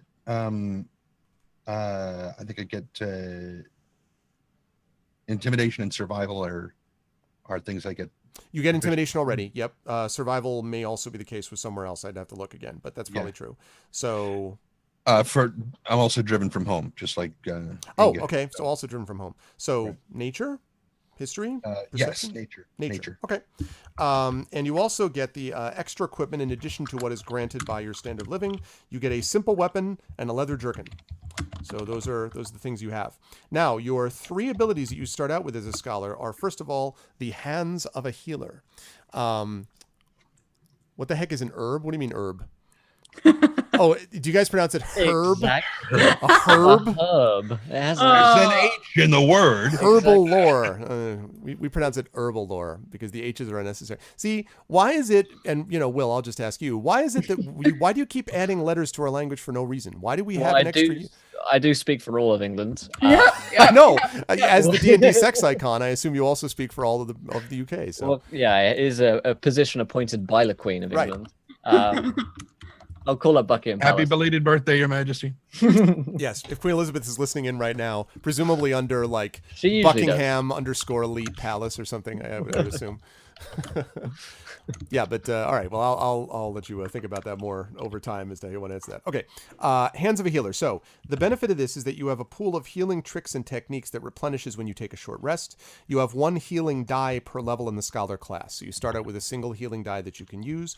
If you touch a creature, you may expend a healing die per action, instantly granting them hit points equal to 1d8 plus your wisdom modifier up to their maximum. So you can just be like, take this and stick a bunch of herbs on the 12 hit points. But yeah, exactly. I assume that your method, although you have had a chance to learn how to be more gentle, but I just have this image of you healing people by backhanding them across the face with herbs, just take this. No. Now you're very gentle. He just takes sage and lavender, shoves it in his mouth, chews it for a bit, and then just starts just smearing it into the wound. And everyone's like, All right, cool. I'm looking forward to seeing how that works out in actual practice. You can also spend a healing die if you wish to cure a disease, neutralize a poison, or remove a condition that is affecting a single target. Conditions are removed instantly, but poisons and diseases require the creature to take a long rest before they are removed. So you can't just be like, poison, you have no poison, you are healed, because you're not an evangelist. Suck it, D&D. So, yeah. Okay, and the other thing is, the types of conditions you can cure are limited when you first gain this feature. So you can remove the frightened, paralyzed, stunned, or unconscious conditions. At higher levels, you can cure other conditions. But right now, if someone is frightened, paralyzed, stunned, or unconscious, you can get them out of that. And I assume each way involves hitting them soundly on the back. Like frightened, wake up, paralyzed, stop being frozen, stunned, unconscious, wake up. So either way. And then news from afar. You know many things hidden from most, and tidings of distant events reach you with astonishing speed. The source of your knowledge is obscure. You don't explain how you know the things you do to others. It's enough that you know is true. After you spend time in a sanctuary or at the start of each adventuring phase, the lore master, that's me, should inform you of 1 or 2 events of importance occurring somewhere in Wilderland, and I will do so. Just make sure to remind me. Also, scholars always know a little bit about everything, so I'll give you a chance, rumors or information based on your appropriate passive ability checks. So I'll be able to give you sort of more knowledge about that. And the last ability you have at first level is Tongues of Many Peoples. So you can hold a simple conversation in any of the tongues of men and elves. You know a few common phrases in the tongues of the other peoples, enough to offer a greeting, shout a warning, or insult someone. So you know just enough to be dangerous. You can basically insult every race that exists. So I think that'll be a strong benefit as you guys go through this land. I can't see any way that. So I know that we're like Addercob in every language. Yeah, exactly. P Farts, is Lord of the Rings the best place to get started in Dungeons and Dragons? I'm new to gaming. What? Okay, fortunately Will jumped up before because I would have been like, well, here's my answer, but apparently that's not true. So okay. We keep removing stuff. That's what we do, Trouden. We always try to make things as simplistic as possible. Okay, so that is the ability of your class. Again, I think that will be a very popular class with your group. Last, let's talk about backgrounds. We've talked about virtues, but let's talk about background. You were also driven from home. Yes. Is there a different sort of quality to it than the driven from home that Inga has? How would you classify it as different? You don't have to tell us why you were driven from home. That may or may not come out over the course of the story, but no, it was covered in his background. I mean, okay. So yeah. Violent. Right. Violent. So what then continues to kind of keep you motivated? Like what keeps you moving on? Well, it's the drive to make up for all the hurt he's caused. Okay. The drive to heal. Does he seek a home again at some point, or no? Is that not in his thought process? He's sort of got one. Okay. I mean, he does help with tending the herds and the hives and whatnot. In the camp where the Bjornings live. So he's got a place to lay his head, and that's where he lives. He's not wandering. Okay. So this is the confusing part for me about driven from home. He was driven from home, and wandered during Lake Town and the Battle of the Five Armies. He had no home. Now he's just starting to really have a home again. But it's fair to say some people who knew of you would know of your legendary temper. Oh yes. Okay. Lovely. I love it. Cool. All right, man. That's very, very good stuff. Excellent. All right. Let me drop back down to Robar. And Will, let me talk to you about some of your statistics for Robar and talk a little bit about features we didn't cover and virtues and stuff like that. So statistics you rolled up ahead of time. Can you tell everyone what your vital statistics are? Got a 13 in strength, 14 in dex, 13 in con, a 15 in intelligence, a 16 in wisdom, and a 10 in charisma. Outstanding. So am I going to get... So basically we've got the shape-shifting angry bear type guy. We've got the Sir, I'm a noble and I'm, taste my nobility. We've got Rosie, who's always hanging out in the shadows. And then we've got... So does that make Inga, the bearded woman, the lead sort of diplomat of the group? I just want to be clear. My lords, as you can see, I want to know. She's the grumpy one. Probably. She's the grumpy one. Outstanding. Great. This is going to go super well. No, Rosie will be cheerful. She'll enjoy talking to people. Okay. Awesome. I love it. All right, good. So let's talk about virtues, Will. What did you choose for your virtues? And actually, I'm sorry, before we get to virtues, let's talk about characteristics coming out of your background. So you are, I'm sorry, as I'm scrambling through my pages, you were, again, Fallen Scion. So what did you choose for your distinctive quality? Let's start there. Bold. So my meaning? Powerful blood still courses through my veins and strengthens my resolve. I am not easily daunted. You are not easily daunted. Outstanding. Cool. What about your specialty? My specialty is dark secrets. You are certain that the shadow played a role in your family's downfall and will learn all that you can know about the enemy. Outstanding. So you know something about dark secrets and trying to find more. Your hope? My hope is that I'm a paragon of my bloodline, and I shall bring no shame to my ancestry. Maybe you believe that, but what is your despair? My despair is that if my family were still alive, they would be disappointed in me. Oh, man. Feels bad, man. The same blood runs in my veins, the same weakness. All right. Cool. I dig it. All right. Now let's talk a little bit about virtues. Let me get to my virtues side of things. And actually, as we're sliding over to virtues, this is a good chance for me to say to everyone who is here in chat, I hope you guys are enjoying this so far. This is the Adventures in Middle-earth campaign, sponsored by Cubicle 7, the makers of Adventures in Middle-earth, and it stars right below me, Trendane Sparks, Terry Tunes, Lauren Irwin, and right below her, Will, from Encounter Roleplay. All of these 4 intrepid adventurers will be joining me twice a month for this campaign that I literally could not be more excited for. I'm super pumped up about it. And if you guys want to know more about it, please follow the channel. I do also do a lot of other D&D on this stream, on this channel. I have a regular campaign that I do. I have D&D that I do with the GOG stream team over on their channel as well. I even do a couple of Fighting Fantasy gamebook playthroughs and stuff. And I'll give these guys, of course, at the end each a chance to promote their own stuff. I'm choosing my words carefully because of the presence of a 9-year-old to my left. So you will you'll have a chance to talk more about your stuff at that time. So welcome everybody. Okay. With that said, let's move on to talk about these virtues. So, talk to me about virtues. What did you choose? I took Wraithbane in the end. Right, Wraithbane. So tell me about that. So yeah, in the long centuries of secret strife, the things that hide among the ruins of Arnor have learnt to fear the fell Dunedain, and all of my attacks cause +2 damage to undead creatures that can be affected by my weapons. So I figured I'd tie this into my backstory of my dark secrets. Is that my family were destroyed by a wraith or spirit of sorts, so I believe. And so I've sought out extra knowledge on that particular kind of type of enemy. Okay. And that's why I have Wraithbane. And by the way, you that is just one of the things that the Dauntless Guardian provides you. So you have a few of those things, actually. You are able to see the unseen. You can do that. And actually, let's be a little bit clear about it. So when you do this stuff, so the Wraithbane thing, so let's be clear about how this works. You're going to eventually be a Wraithbane, but you don't start out that way.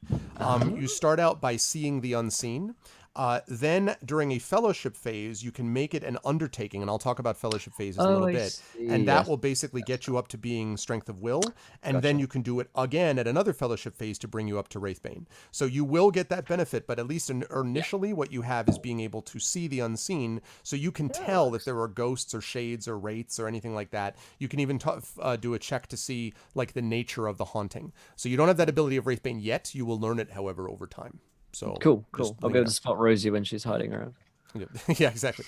I feel a presence. It's me. I feel a presence again. It's still me. Cool. All right.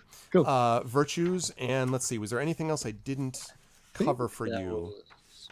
Is that all? Did I cover you? My qualities and my background and my stats and my virtues. Yeah. Okay. Cool.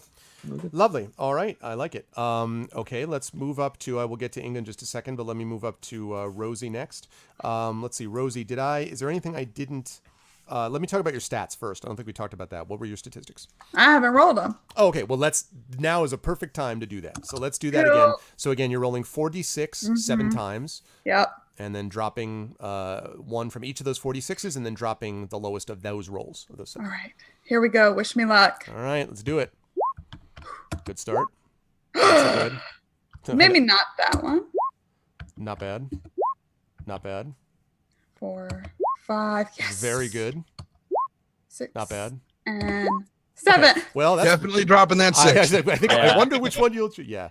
Okay. So what that gives you then, I believe, is, let me see if I can calculate this properly. Yeah. So you've got a 17 as your top score.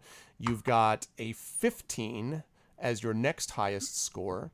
And then you've got a 14 as your third highest score. And you actually have 2 14s, if I'm adding this up correctly. And then you've got, let me see, you've got an 11 and 10. Yeah, cool. Love it. I can math. Math good. Cool. Hard mode, keep the 6, put it in con. Oh, Guys, I feel Grinder. weak again. We've only walked a step, but I could. Oh God, I'm stealthy though. Oh, I'm so tired. Excellent. So, where are we going to take that top score first? Do you think? God, it's so. I always just want to just be the most dexterous little person in the whole world, but You can do that. Listen, I if you want to can't- be the most dexterous person in the world, I will certainly not stop you. but I also love What? being charismatic. Sure. Okay, we're just gonna have a bunch of odd numbers and it's gonna be funny. So I'm gonna actually. Oh, Lauren, why do you do this? We're gonna put a 17 in charisma, Okay. and we're gonna put So one of you will be able to talk to other people. Yeah. That's Yeah, good. that'd be nice. All right. we're gonna put the 15 in Dex because I have a +2, Okay. so it's 17. Yep. We're gonna put one of the 14s in con,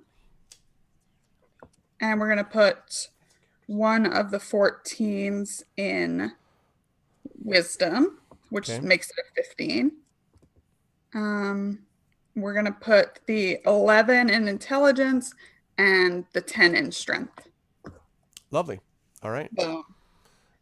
That is good stuff. Good. All right, good. So that's good. So far, no character has been seriously gimped with incredibly low scores.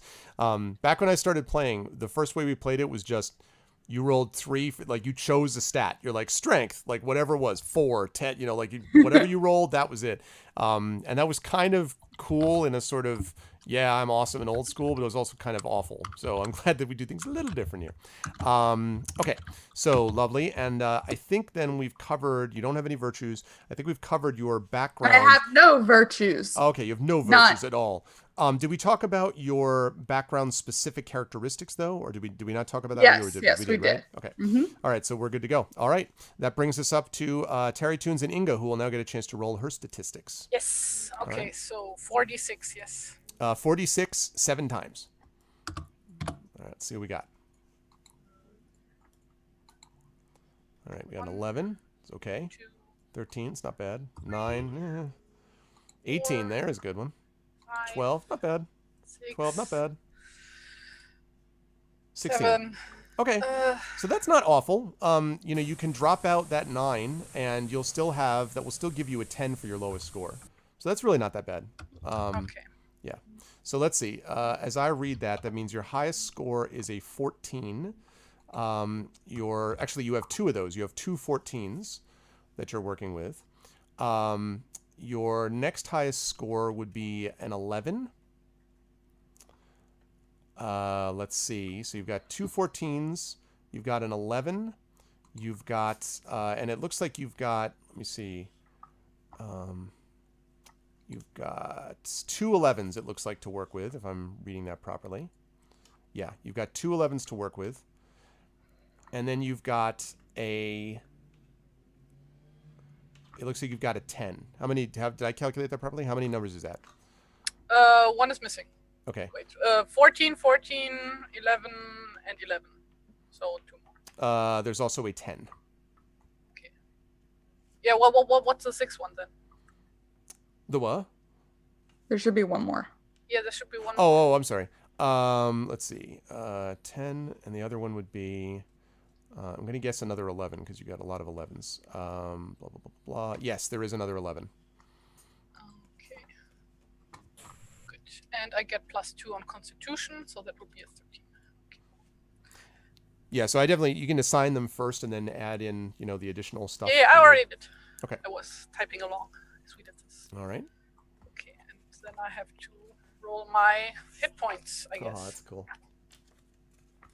Oh, for hit points, you get just the max on the Yeah. die plus your con. Right. Yeah. Okay, so I get 12.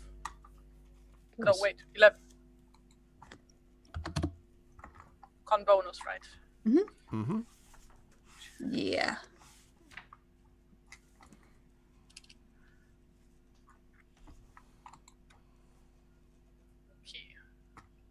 Okay. Yeah, it's quite nice having a D10 hit die as a wanderer, actually. Yeah, Mm-hmm. that's true. It's that you're made of hardier stuff, you know. Yeah, yeah.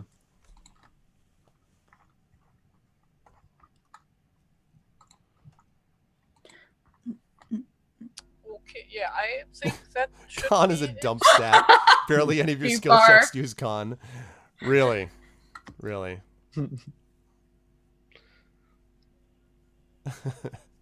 He's not wrong.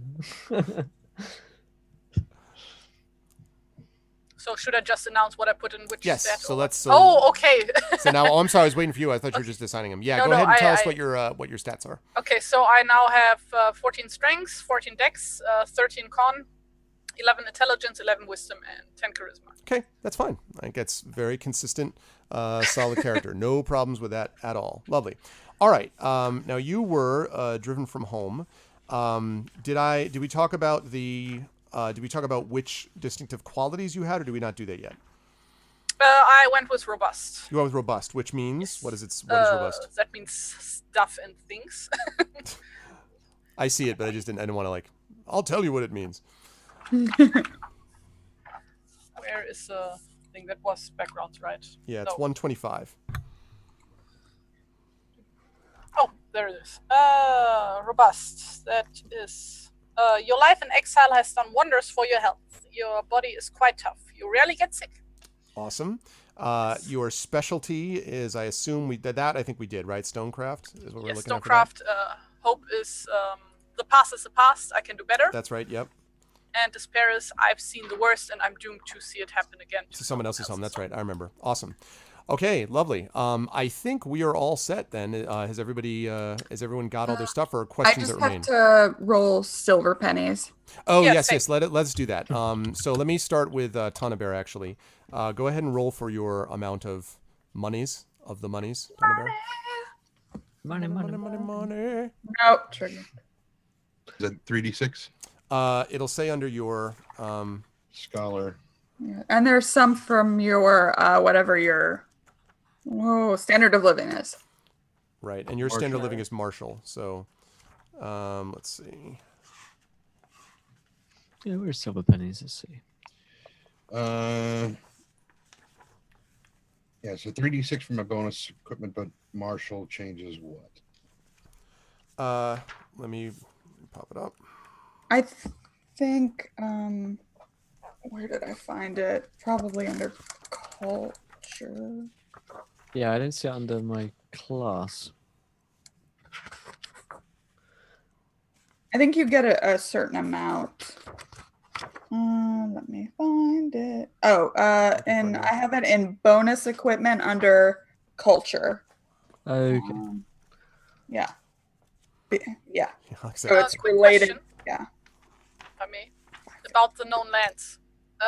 oh yes. That only goes for the colored in regions, right? So the beige ones do not count, right?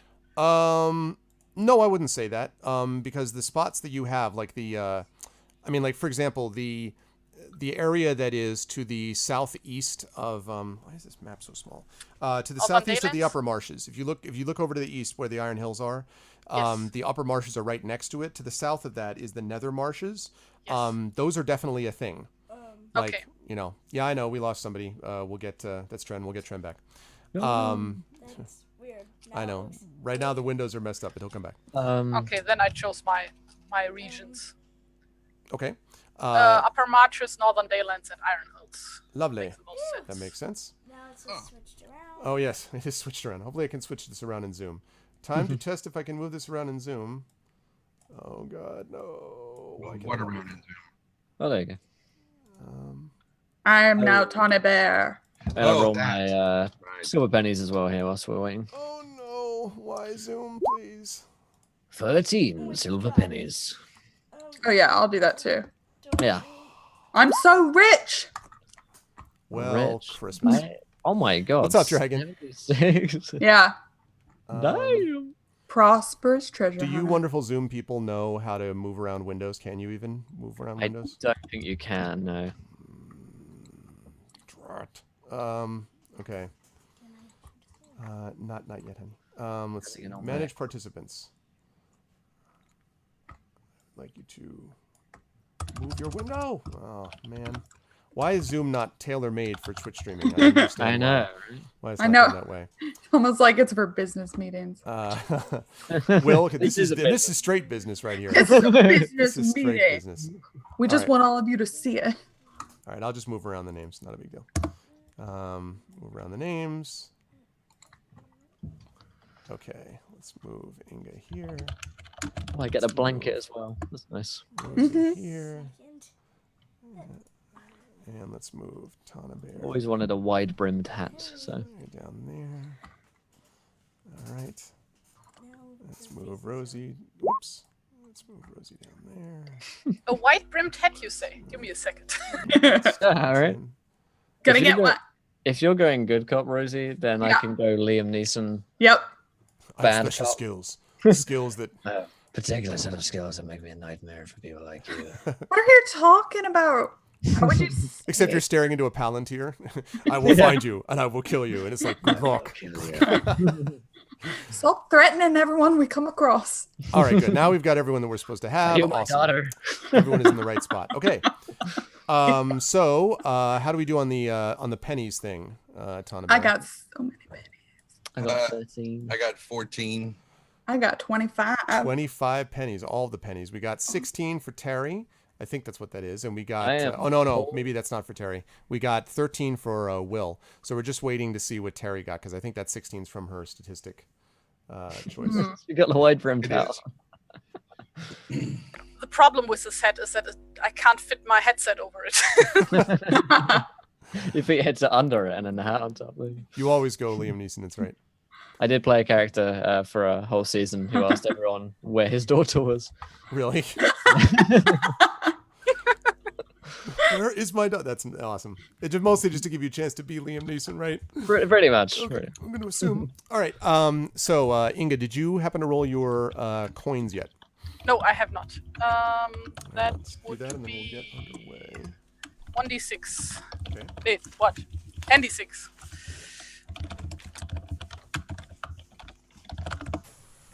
Okay. Ooh, Nice roll. Wow. High five. Yeah. Actually, that was a very bad roll. Yeah, I was gonna say actually, it's a big Yeah. number, but given Yeah.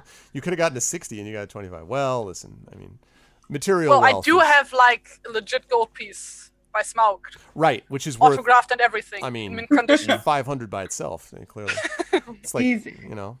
I like to think that there's a whole like after Terry might appreciate this. After the fall of the Berlin Wall, there was a whole cottage industry that sprung up of people selling pieces of the Berlin Wall when in fact a lot of it was not actually pieces of the Berlin Wall. So I imagine that there's a lot of people are like, yes, this came from Smaug's hoard. It's like, why is it got painted gold? Oh, that was what the dwarves did in those times, and right. So Yep. I imagine there's a lot of that going on. All right. Okay, so you have got the gold figured up. All right, guys. Perfect. So it is 10 minutes after 2. We've got about 50 minutes, 45 to 50 minutes.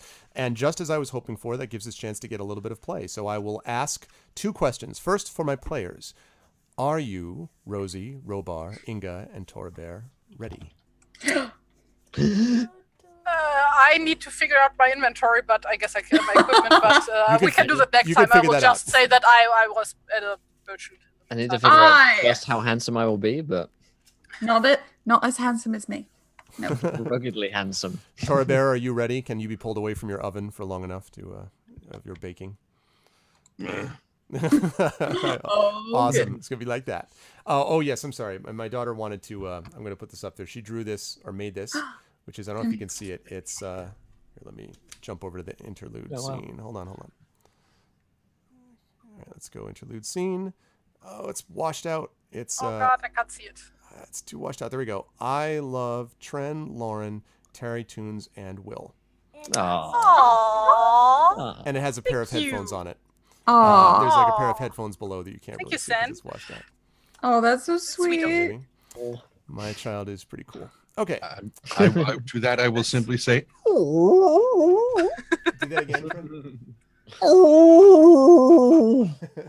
Trendane was the voice of Rig in my Icarus graphic novel audiobook that was actually set to music by the same person that did the music for that intro video you guys saw. And and my daughter adores that audiobook, and so she loves Rig. She's a big fan. So that's cool. She appreciates that. Cool. Now, the second question. See, Jedi Knight, you don't trust me, man. You don't trust me. I've been streaming for 5+ years and you still don't trust me. My second question, chat.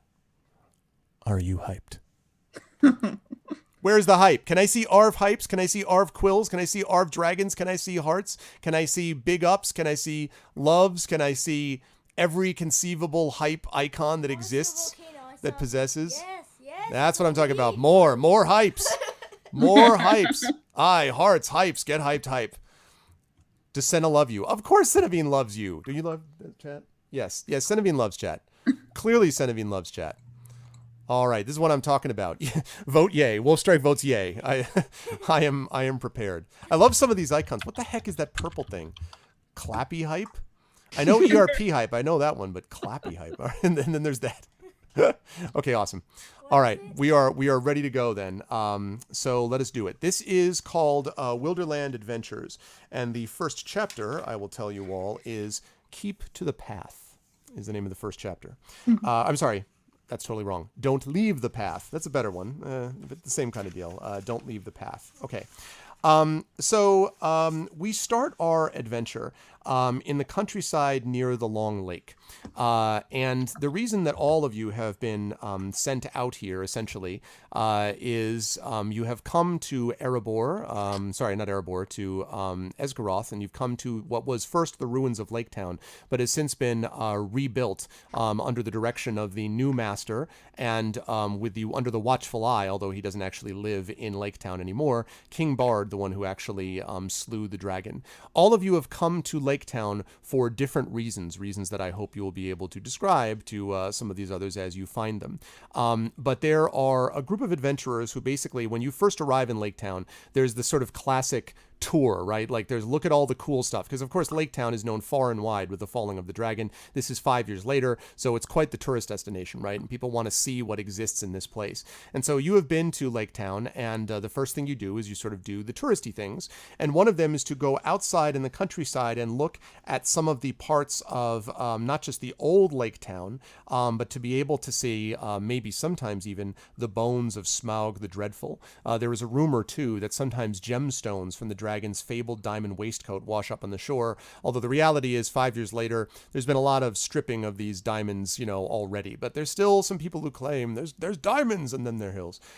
So you guys are essentially out wandering, and more or less the four of you are all sort of near each other, looking out at the lake, where you can see the ruins of the old lake town visible in the water. There are these blackened poles that poke out like ribs, and the water today is actually very calm and still. So you think, a few of you, and in fact particularly Rosie, thinks that she can see from the shore what might be a gleaming flash of white as the light reflects off of perhaps one of the bones of Smaug the Dreadful. And I realize that I don't have any music going, and that's unacceptable. We need to get some music here, stat. So let me pop up some music right now. Look at that. I've been listening to the Lord of the Rings OST for Atlas. I would love to do that, and then it would get muted for all time. Like, oh man, would I love to do that.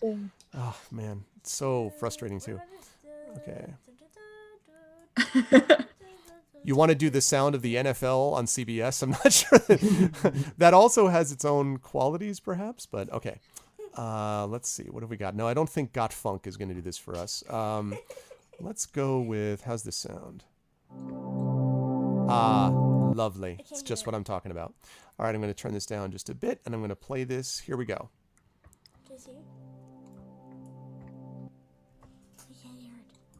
All right. Now, I want it to be loud enough so chat and my players can hear it, but not blow you away. Too loud? Too soft? Fine here. Yeah, sounds okay so far. Okay, chat, can you guys hear that?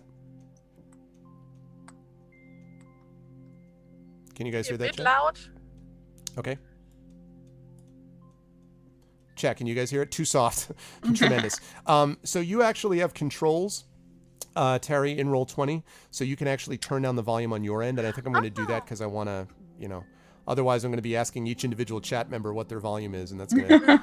Okay, so I'm going to turn this up a little bit. And that's the same for all of my players. If it's too loud, you guys can turn it down. Yeah. How's this, guys, in chat? And it is not very loud yet. Sort of atmospheric. How's that? He waits. Delay. Yep. Delay. Yep. Delay. The delay. Sounds good now. Cool. All right, those are the things I like to see. This is the part where I switch over. That works perfectly. Sounds good. Awesome. All right, good. Lovely. Okay, so you guys are all, as I said, standing out, looking at out into the water.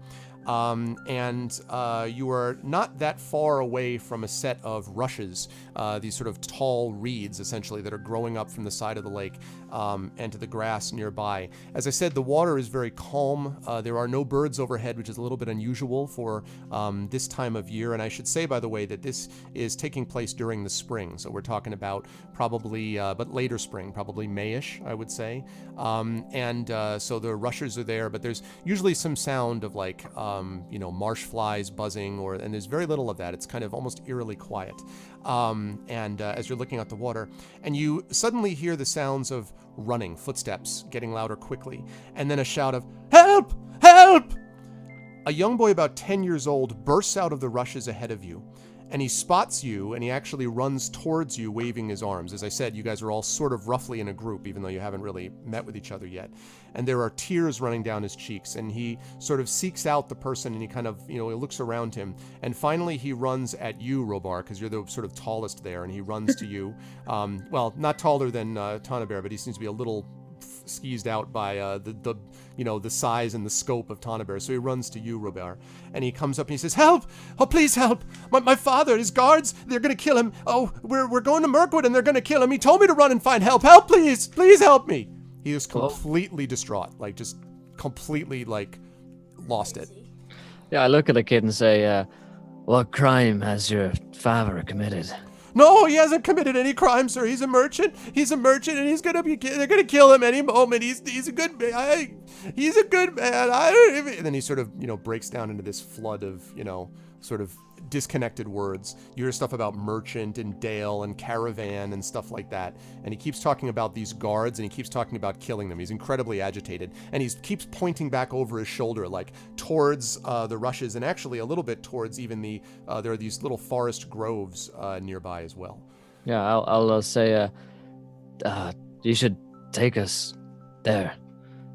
"Oh, yes, sir. I'll take you there. I'll take you." And he says, "But I don't know. One won't be enough, sir." And he looks at all three of you. He looks at you, Rosie, and he looks at you, Inga, and then he looks up at you, Tanabear. He's not super, super tall, but he does look, as I said, like maybe about 10. He's not, a tiny, tiny kid, but, and he kind of looks up and he's like, "Can you help?"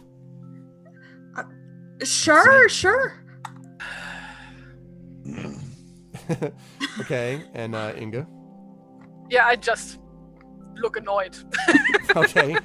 All right. So he says, "All right, it's this way, please. The guards, they're going to kill him." And so he turns and he bolts off, basically, like sort of bolts off in that direction. You guys will have to bolt after him if you wish to sort of, follow him along. Wait for me. And he's like booking it, up into the rushes. Okay, now as you guys enter the rushes to follow him, I would like, let's see, let me have Robar make a perception check for me, please. Okie dokie. First roll again. Yep, first roll, make it a good one. And I'm looking Good for girl. tracking here too, for bonuses in that regard. You can. Okay, so I believe I have advantage on wisdom saves or wisdom-based checks. Right. So I think So you'll be able to roll that twice. Speaking of advantage, by the way, before you make that roll, I'm sorry, I forgot to mention this. To everybody in chat, I have an inspiration mechanic which is linked to my Patreon, which means that every month, if you support the Patreon at a certain level, you get an inspiration which you can grant to one of the party members. And all you have to do that is to say !inspire, all one word, space, and then the character or the person that you would like to inspire. They then maintain that inspiration until such time as they use it. Now, you cannot stack this. If they're already inspired, they can't be double inspired. So this is something which they can use down the line. And the way it works is if you sport at the $10 level, you get 1 inspiration per month. The $20 level, you get 2 inspirations per month. And if you type in !inspiration space dash who, you will see who is allowed to inspire. But anyone who wanted to jump in and support the Patreon could immediately inspire if they so choose. So I'm letting you guys know that this is an option available to you. And so, yeah, and we've hit 50 people, which is a good number for a Tuesday for me, for the group. So that's great. All right. So yes, you can make that roll at advantage. Sorry, Rogar. That's 20. That is a 20. Awesome. I need to... Unnatural. Oh, this is why. I was like, why is it not showing the rest of the map? Because the damn map's in the way. Hey, look, there it is. Okay. So you see a 20. Okay. What you see is as you're sort of running along is you see that there are in fact footprints, relatively small footprints that look like the boy sort of produced them as he was running. Like there's a bunch of reeds like pushed out of the way, like clearly in his mad panic. But there's also what looks like a set, and actually 4 sets of heavier footprints that are walking away from you. So essentially you're following 4 heavy sets of footprints, and then over that, running the other direction, are the boy's footprints that you see here through these rushes. Okay. So I'm letting you know. Yeah, I guess I'll turn to the group as we're walking and kind of went this way. Okay, so you do that. It's !inspiration space dash who. It's not inspire. It's inspiration space dash who. So Dragon, you just successfully inspired who? The non-existent Doctor Who has been inspired. But it was close though. It's !inspiration dash who. And no, you cannot uninspire people, Beefarts. Many reasons I chose not to do that. Okay, so you continue to follow, tracing the path. Rosie, these reeds are tall enough that if you wish to kind of vanish into the, you basically can only see if you're more or less following Robar, who's making a path. And actually, I should know, are you guys in single file, or are you all sort of like galumphing as a line, like across into the reeds? They don't pose much, you can break through them easily, but how are you guys running into it? I like the idea of just hiding right behind Robar because he's so big and I'm so small, and that's the only way I can walk. So I'll just hide behind him. Gotcha. Inga and Tana Bear, what about you? I run alongside Robart. Okay. And Tana Bear? Bringing up the rear. Awesome. Oh, that voice. I love it. Okay. So you guys run through these rushes, and over time you see that you're closing in on the edge of the path that used to lead from Old Lake Town into the forest, because there is that forest area right nearby Lake Town.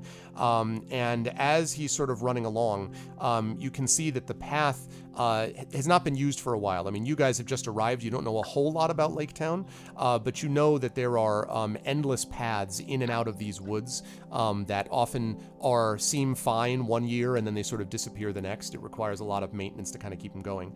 And so the path is now mostly overgrown. The boy, just breaks through the underbrush, breaks through out of the rushes and into the trees without slackening his speed, kind of jumping left and right. You hear occasionally a muffled sob coming from him as he's running. You guys continue not very far, probably only a minute or two, when the boy comes storming into, like just bolting out, and actually falls onto his knees in this grove.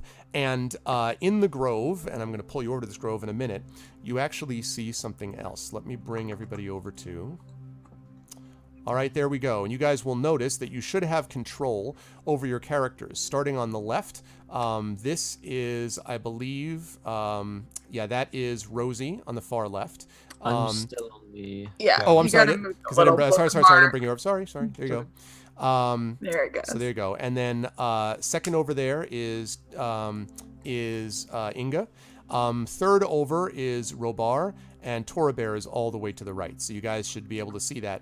And what you see are these 3 characters down here who are these 3 what looks like these people who have this kind of leather armor, sort of these heavy boots, and they are 3 of them standing with drawn swords, and they face a man who has got his back to a tree, and he has a heavy branch in his hand. And as you come in, you can see them sort of, one of them, the tallest of the 3, whips his face around to look at you, and you see there is a nasty fresh welt on his face, perhaps one that was inflicted by that branch. And they do not look very happy. And so you guys sort of storm in. You don't really know who these are. But as as you kind of stumble in and the boy, as I said, is kneeling down, the one who whipped his face around turns and says, "Be off! This is none of your business." Oh, but I think it is. Everything's our business. And he looks at you and he says, "I don't think you understand, stranger. There's places you're meant to be and places you ain't. Now all we're doing here is getting what we deserve and what we're owed. That's all. Now turn around and leave and you won't get hurt." What does this man owe you? And he sort of stares you down and he says, "This man right here has cheated us." And the man next to him in the middle says, "Aye, that's right, he has. He promised us at least 10 more silver pennies, and now he's trying to cheat us." And the man who's standing at the trunk says in a very calm voice, he says, he's breathing heavily, you can see, with exertion, but he says, "That is not true. We said we would settle at the other end of this accursed forest, and then you turned on me." "He's a liar, he is," says the first one. And the second one says, "Aye, he's a liar. He owes us money, and this brat here knows the same thing." And he points down at the boy. And the boy looks up at you, and he's overcome. He can't even speak, but he just shakes his head rapidly no. I don't know about you, friends, when I gesture to my southern companions, Yep. but I'm no fan of liars and cheats. And so they all look at you. Now all three of them turn to face you, and they sort of take in your form. And the tall one, sort of the one who was yelling at you in the first place, says, "Now, there's no need to be hasty, eh? All we're asking is what we deserve. Now, if you'd be so kind as to depart the area, we'll get what we need from this man and be on our way. And there need be no harm to him nor us." Sorry, I'm gonna poke out from behind. And clearly they're like, "Whoa," like they didn't see you there before. Like, "Oh." Neither did I. Yeah. Hello. If all you're after is 10 silver pennies, I don't think anything here needs to come to violence. I mean, I could give it to you. You know, it looks like this man's son is here, and you don't want to do anything hasty in front of a child, do you? And he sort of looks you up and down. He says, "Aye, I'm glad to see we don't have to resort to, well, violence. You see, my lads and I are more of the gentle sort." And as you're looking them over, you don't need any checks to know that gentle would not be the description you would give of them. And he says, "All right, listen. I think there's another way to handle this. All you need to do is turn your backs for just a minute. You keep your mouths shut afterwards, and we'll give you a little bit of what we find, eh? Sort of a finder's fee, you might say." "Aye, that's about the shape of it." And you see the boy is starting to kind of crawl over towards his father. And the tall one sort of looks down. He's like, "You stay where you are. You already caused us enough trouble." And he immediately stops. And the man on the tree says, "You leave Belgo alone. I'll give you whatever you want. Just leave him alone." Tony Bear's going to step forward at this point and kind of very gently place his hand on the kid. Okay. Just He kind of flinches at first. and just sort of shake the head like, "No, I'm sorry," and then step around in front of him and look at his father. It's like, there is no reason to... Suddenly he's Russian. I am Zangief, and So what the hell was I going to say? I was going to say a thing, and now I've forgotten what it was. There's no reason to something. That's part of it, yes, but I've forgotten why I was going to say it. Because I got distracted by suddenly Russian. So I'm just going to go with Russian until I can lock in on That's something fine. better. There is no reason to presume that this child or this man owes you anything beyond whatever your contract was. You want to get out of this accursed place? There's the exit. Go. But you will not harm these people while in my presence. And the tall one says, "Yeah? And what you gonna do if we don't?" I'll just while they were talking, I grab my bow and like get an arrow. And I don't point at them. I point at the ground, like, but just for being ready, I just glare at them. Okay. All right. What about the rest of you? I mean, whatever it is, I don't think you're gonna like it by the look of him. All right, Tory Bear. Just wait for it. How long have you been in these parts? A while. Years, probably. Right. So, were you in the Battle of the Five Armies? And they kind of exchange glances. He's like, I heard of it. Yeah. You heard of it? Well, yeah, we weren't. You heard of it? Well, he sort of falters a little bit. We weren't on the front lines or nothing. You understand? Which lines were you on? The ones in the back picking the trinkets off of the dead? He sort of looks around nervously. You can see a little bit of sweat starting to form. So the staff now comes up and, holding it across in front of me and in front of the kid to sort of, indicate, you are not getting any further than this. It's like, you have very little time left in which to make a decision whether you want to stay or you want to become whether you want to leave or become a permanent resident. I'd take his advice, friend. Make an intimidation check for me, please. Which is I have advantage on those. When he mentions the Battle of Five Armies, like that moment, I just, like, if anybody paid attention, like, my character's face just went super dark and super grim. Okay, good. 10. Yay. That went well. So he's kind of like, I don't much believe that you're going to do anything to us. I'm not much concerned about a man with a staff. You ought to be back herding and tending your flocks. And as for the rest of you, and he looks at you, and he looks at the others look nervous, like next to him, but he says, as for the rest of you, I am not convinced that any of you could do anything worse to us.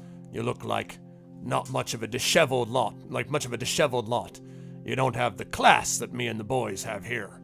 And as you can see that, you see the guy 2 spots to his left picking his nose, as he's talking about class. Don't speak to me of class. You cur.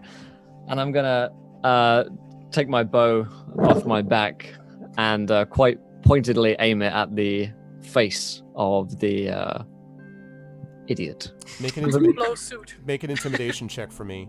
Yes. Do it at advantage because Inga did the same thing. My charisma is 0. I like to think that Rosie is 18. Wow, at 18. That's what we needed.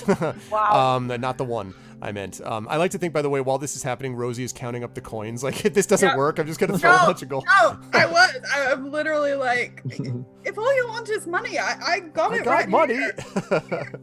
Okay. So you say that, and your bow is sort of like the arrow is trembling a little bit just as it faces it there, and he's got his sword raised defiantly, and then you see this sullen look kind of descend over his expression, and he's, and he kind of lowers his sword. He's like, it ain't worth it, lads. And he looks at you and he says, I want you to be clear about something though. My name's Jonar. This is Kelmund and Finnar, and the 3 of us don't forget things easily. I'd be looking over your shoulder, friend, because there'll come a time when you ain't paying attention, and that's when you'll pay for this embarrassment you did today. And as for you, and he turns around and he looks at the man at the tree, you'll be lucky to get a child to be your guard the next time, Baldur. Maybe your son can do it for you. And he grunts, and then he moves off, and he sort of walks in this general direction, although he's kind of like, you can see he's sort of avoiding eye contact, as he goes. So the question is whether you guys are going to let him pass or not, because they're walking in this direction. I'll let him go. I lower my bow and look at the dude at the tree. Okay. Letting him go, but staying, facing towards him with the staff still at the ready, so that if they even flinch, it's overripe pumpkin time. Okay. No, they seem to be thoroughly not cowed, but sort of sullenly rebuked for the moment. But you notice as they're just about to leave, the one with the who called himself Jonar, who had the welt on his face, looks over his shoulder and shoots you this murderous, like, if looks could kill, you would be dead now type of look, and then exits. out of the grove. And as they do that, the child standing, Brago, runs over to the man that they called Baldur, crying. And Baldur says, "That's all right. That's all right. That's all right, son. It's fine now. We're fine." And he looks up at you and he says, "Strangers, I can't thank you enough. I don't know who you are, but those ones served the old master. I should never have trusted him, but it wasn't easy to find those that I thought would help." And he's sort of looking at you. You notice that he has this, as I said, sort of a calm demeanor. He has a number of years on him. If you had to guess, this is maybe a man who's in his mid to late 50s, and the trip has sort of weathered him. The journey has weathered him, and you can see that he was holding that branch, but he didn't, he now drops the branch to the ground, but he wasn't holding it like, I can kill 5 people with this branch. He was holding onto it like someone who, this was a weapon of necessity, not of choice, right? And as he sort of looks at you, comforting, he rubs his hand through the hair of his son, and he looks up at you as you guys are looking at him. No thanks are not a friend. And he says, I appreciate it, but you must understand, given what we've just been through, who am I talking to? Who are you? And he looks first at you. So, Robar, go ahead and move your guy up to the tree. Not, like, basically even with Tanabear there. And go ahead and you can... So he looks at you first, Robar, as having spoken. They call me Robar. And he nods and he says, I see by your cloak you're one of the wandering people then. That's right. One of the Dunedain. And he nods. He says, You see, Belgo? As long as we've got one of them with us, we'll be all right. And who are you? And he looks over at you, Tanabear, and he kind of, you notice that where his son, Belgo, was kind of freaked out just because of the size. In your case, he kind of holds your gaze steadily. Not like defiantly, but just kind of like, calmly looking at you. And he says, what of you, sir? Tanabear. And he nods and he says, I'm most indebted to you both. And to you, and he looks over to you, Inga, with your bow now facing the ground, and he says, I think you probably made a difference at the end there as well. You're one of the dwarves from the Lonely Mountain? My name is Inga, daughter of Ida. And I'm not. He says, I meant no offense. The Iron Hills then, maybe? I don't really have a home. I see. Well, you came just in time for us. And then last he sees, now that you're visible, Rosie, he says, and I appreciate what you tried to do too. You were trying to help us without violence. I must tell you, I don't think those men would have stopped until they had everything, took everything we had. I should never have trusted them, but thank you. Are you one of the...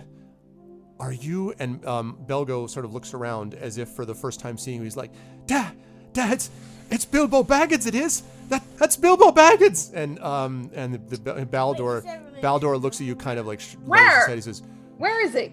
And sort of looks at you and says, I don't think this one is Bilbo, son, but why don't we let her introduce herself? For one thing, she's a woman. She's a woman, son. And you can see Belgo... No, you can see Belgo is like, and he just sort of is like, I don't.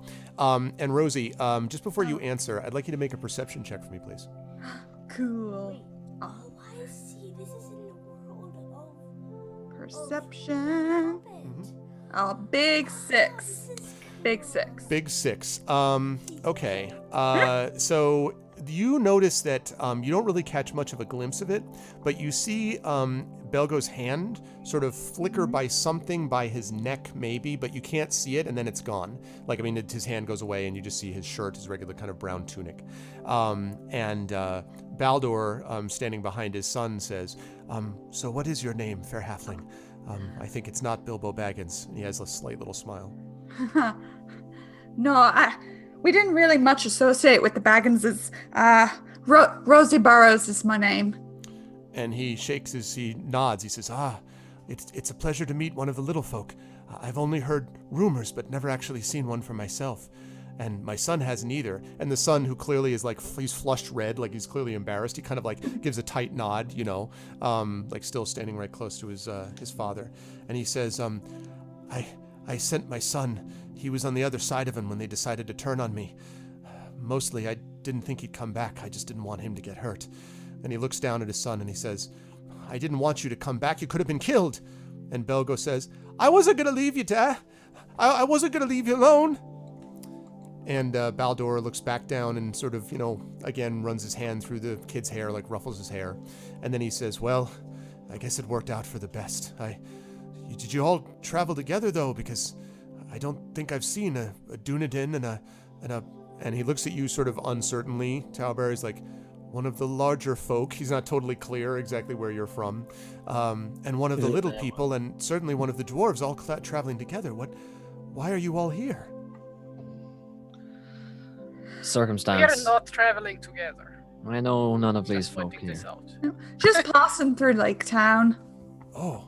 Heard it's lovely this time of year. Something like that. Oh, yes, it is. I mean, well, it sometimes is. But not when you're trying to survive, I suppose. And he says, I wonder if I could ask you for a favor. I can't reward you now, but if you do this favor for me, I think I could provide something that would be worth your while. What you got? And he sort of looks at all of you. He says, well, you see, I'm looking for guards, for transport, if you will. You see, I'm a merchant in Lake Town. I used to be a much richer one. And he looks down at Belgo for a second, and he says, but when the battle with Smaug happened, and the dragon fell in the city, well, there wasn't much left of it, or the people we cared about.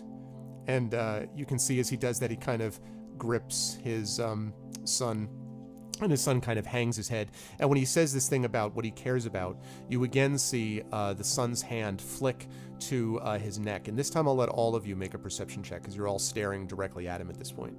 So...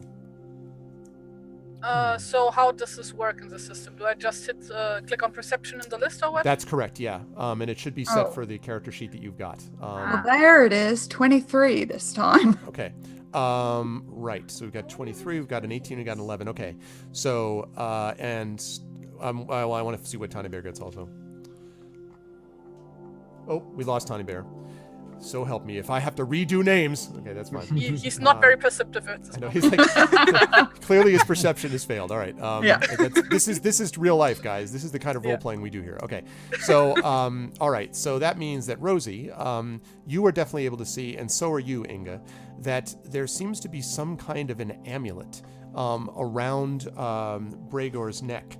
Belgo's neck, that he grabs at. And then sort of like, you see it just for a minute. There's like a flash of maybe a copper metal, and you can't really see what the symbol is. And then he sort of lets it go. But you notice that it happened right after the father talked about losing things, right? And say, yeah, I know, not that Brego. Yeah, it's a whole different thing. And he says, so others have found prosperity since, of course, but, well, not me. I moved to Dale when the reconstruction started, and Bard has done some wonderful things for us, but, well, and he kind of, shakes his head. I haven't been able to rebuild his former wealth, and so I've come up with an idea. I think that if I can bring the goods that I have, and he points over, and for the first time you actually see there's like this wagon of goods sitting over by the edge of the clearing. It seems to be a lot of things like there seems to be stonework, maybe some cloth. It seems to be like a lot of general purpose stuff, like mostly materials, but of very different kinds from each other, not just one kind of material. And he says, I have some elvish friends that I want to meet that'll be at the edge of Mirkwood, and they're going to accompany us up the river. And then once we get to the Elven King's Hall, we'll set off down the forest path. So what I need is people to help me through some of Mirkwood. Now, I understand that Mirkwood is no easy place to go through, but, well, I know the area very well, and the elves will be able to help us.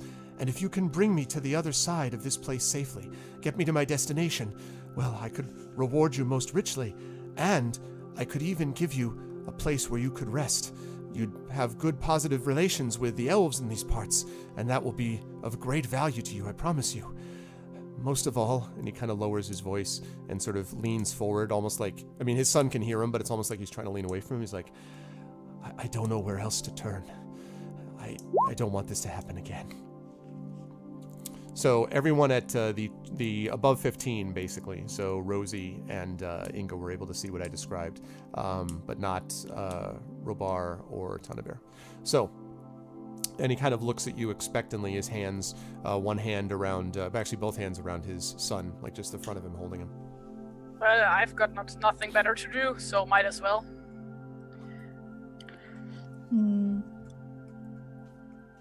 I mean, sounds all right. I mostly travel, so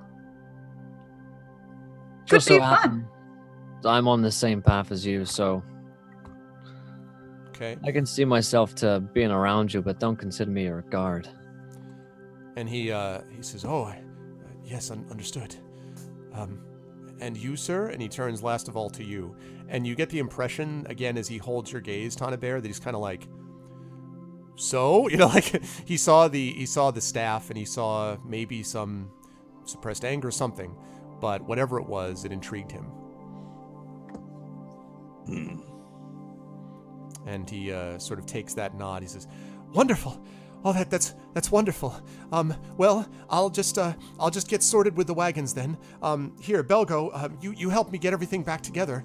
And you can see that off in the woods, just sort of standing, you know, like almost like with his eyes just sort of squinting out from the woods, are two eyes of what turns out to be a mule that he kind of leads out. And the mule was apparently just standing there. This mule seems to be the most whatever mule of all time. Like, it does not seem affected. It's like, I just stand here and wait until they get done with whatever stupid garbage they're doing, and then that's it. So he's very steady, you know, he doesn't seem, they bring him over back to the wagon, and they start lashing him to the wagon, Belgo and Baldur, and that gives the four of you a chance to chat briefly if you want, as they're getting the wagons set up and ready to go.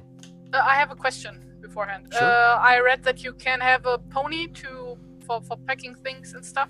You can. I do want to point out that where you were going into the forest, you'll have to account for that. Now, obviously, he's got a mule and he's got a wagon, but you all are assumed to be able to have back at Lake Town the same, you know, ponies/horses that you rode in on, with the exception of those who didn't ride. Like, for example, Robar may not have ridden. It's up to him. And Tony Bear may not have either. But those, and I don't know whether Inga wants to ride or not, but like, if you want to have ridden, then you may have certainly ridden, and you can bring it with you. Just remember that, you know, you're going into a forest and you'll have to think about that. Oh. No, I just thought like having a pony to like carry my stuff. Yeah, so, you can do that if you I have like. so much stuff. Yeah. Sure, Okay. you can do that. And also, you mentioned earlier that as a wanderer, I get like something like animal affinity or whatever it's called in here. Possibly, he said, stalling Something for like time. that. Animal because handling, he's right? New to, right. But let's make sure that I think you have that right off. But let's make Yeah, sure. animal handling. That's what I have. Okay. But So it didn't explain how it exactly works. I think we'll be able to see. Point me to the page for a second, quickly, just if you have it. If not, I'll find it. Is it just proficiency with animal handling? Yeah, Probably is just regular. Oh, it's just regular animal handling. Yes. So what that allows you to do is you'll be able to, manage it. You'll be able to sort of direct it which way to go by leading it in a certain way. It does not give you the ability to talk to animals and, summon hawks from the distance and all that kind of stuff. But it will allow you to Eagles, manage. though, right? Yeah, sure, eagles. Oh, you can always summon those. I mean, those are always just wandering around waiting for heroes to save. But yes, you can do any of that you like. So it's just regular animal handling. Okay. Then yes, that's what you can do with it. I'll reach my hand up since I was following him. I'll reach my hand up to Robar and say, "Hi, you're big." Hello there, friend. I got a shake. Yay. What was your name? Rosie. Robar. Oh, What- I like What it. brings you to this place? Just traveling, seeing the sights, far, getting out and about. It's a What about dangerous yourself? path. Is it? Oh, I've got some business in the area. What kind of business? Above Private. board?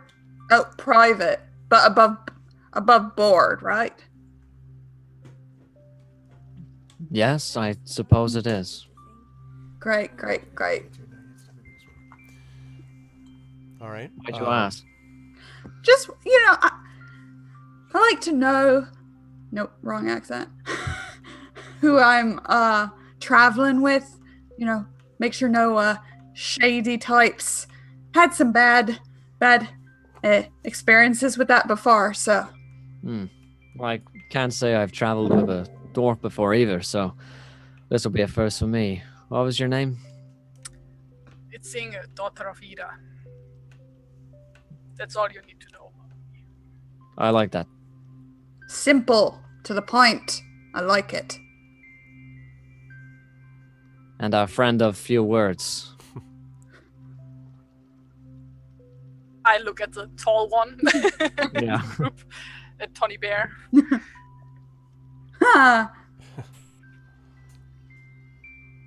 He's a barrel of laughs. So you just waved. All right. As you guys are chatting, you see that you hear the sound of straps being tightened, and as you turn around, you can see that in fairly quick time, actually, that Belgo and Baldur have finished tying the mule to the wagon, and Baldur nods and smiles at you and says, "Right. Well, I think we're ready. If you're ready to go, the path lies to the west."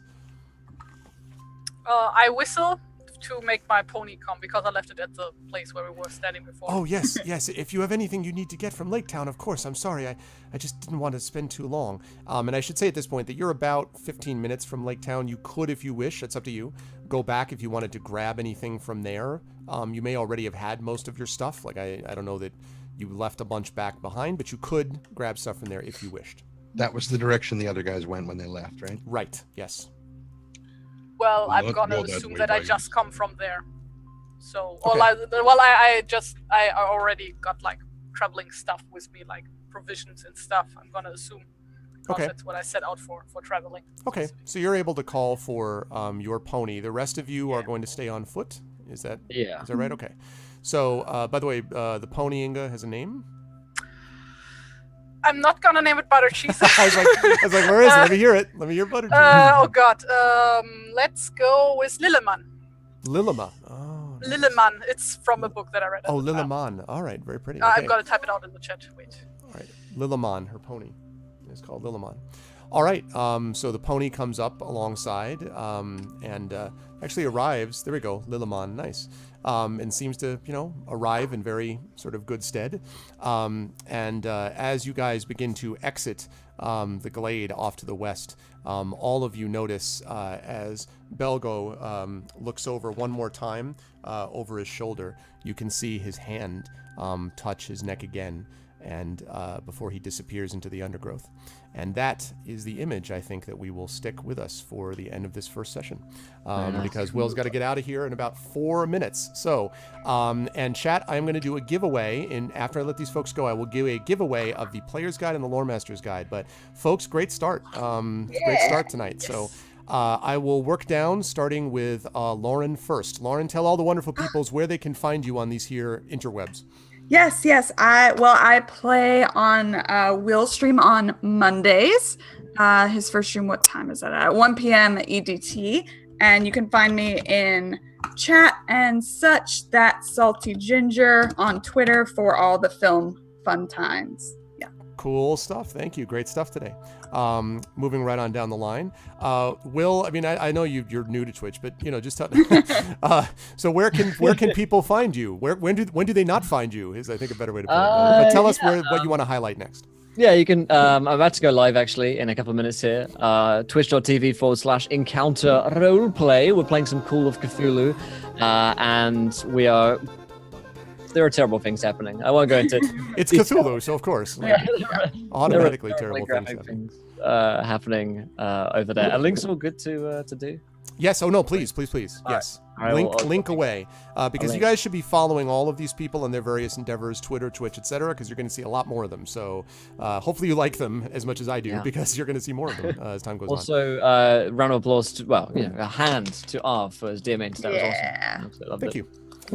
Thank you. You guys are great. And I will say to everybody as well that because this is also a new system to me, there will be occasionally times where I don't get everything right, which is fine, because we are here about development of story overall, and that's what we're going to do over time. So, but I love the way these characters look like they're already going to come together. It's great.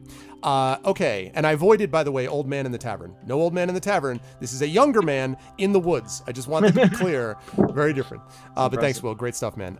Moving right on down the line to Terry Tunes. Hello, Terry. And tell us where all the wonderful people can find all of your stuff. Well, like on all the websites I'm on, I'm always named Tari Tunes, so just punch my name into Google and you will find me. Twitter, Tumblr, all the things. And yeah, otherwise, like every other Tuesday, it's not really a fixed date per month or something. Over here on this channel, I do with Arv the Fighting Fantasy live streams, where I live illustrate the adventures we are having. It is It's a lot so of fun. awesome. You should absolutely check it out because it's.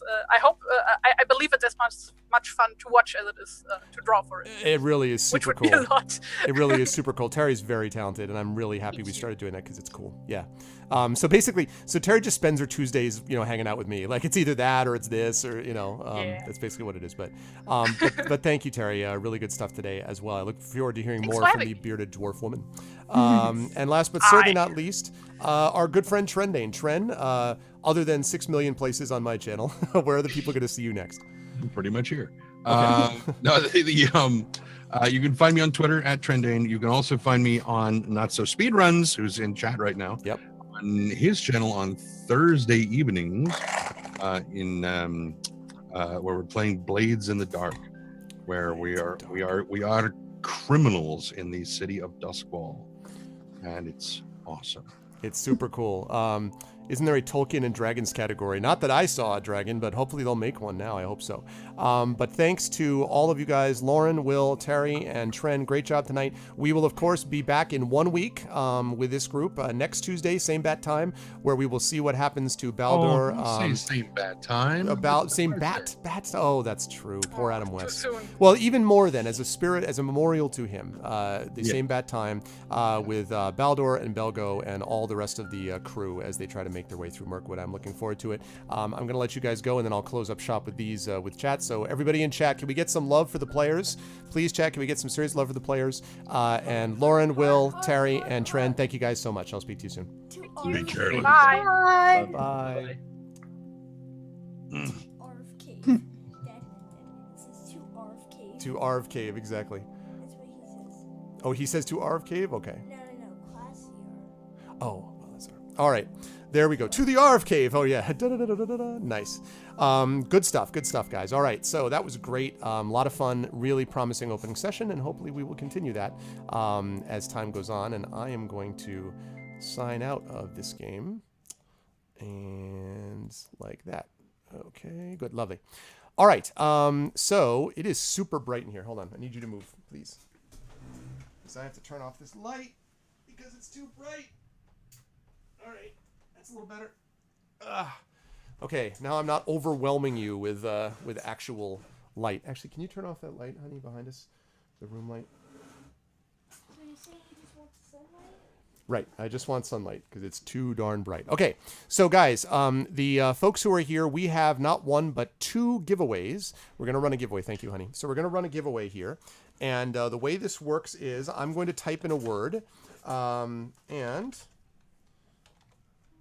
Okay, I'm going to type in a word, and the word is going to be... this is for a copy of the Player's Guide first. So there's a Lore Master's Guide as well. So the Player's Guide comes first, and that is going to be the word. So type in the word Tolkien. So type in the word Tolkien, and the winner of this giveaway gets a copy of this in PDF form, not the physical copy. You will get this in PDF form, courtesy of Cubicle 7. So if you type in Tolkien, you will get a copy of this in PDF form if you win the giveaway. Look at all the people doing it. Yep. It's such a beautiful book. By the way, you cannot rate it twice. You cannot rate Tolkien twice. You cannot write it twice. Well, right. You don't get more than 1 entry. That's right. Okay, so yes, type that in if you want a copy. And as I said, you'll also get a copy of the Lore Master's Guide in PDF. But the first is the Player's Guide in PDF. So you'll get one PDF copy of the Player's Guide, and then the winner of the second giveaway will get a PDF copy of the Lore Master's Guide. So.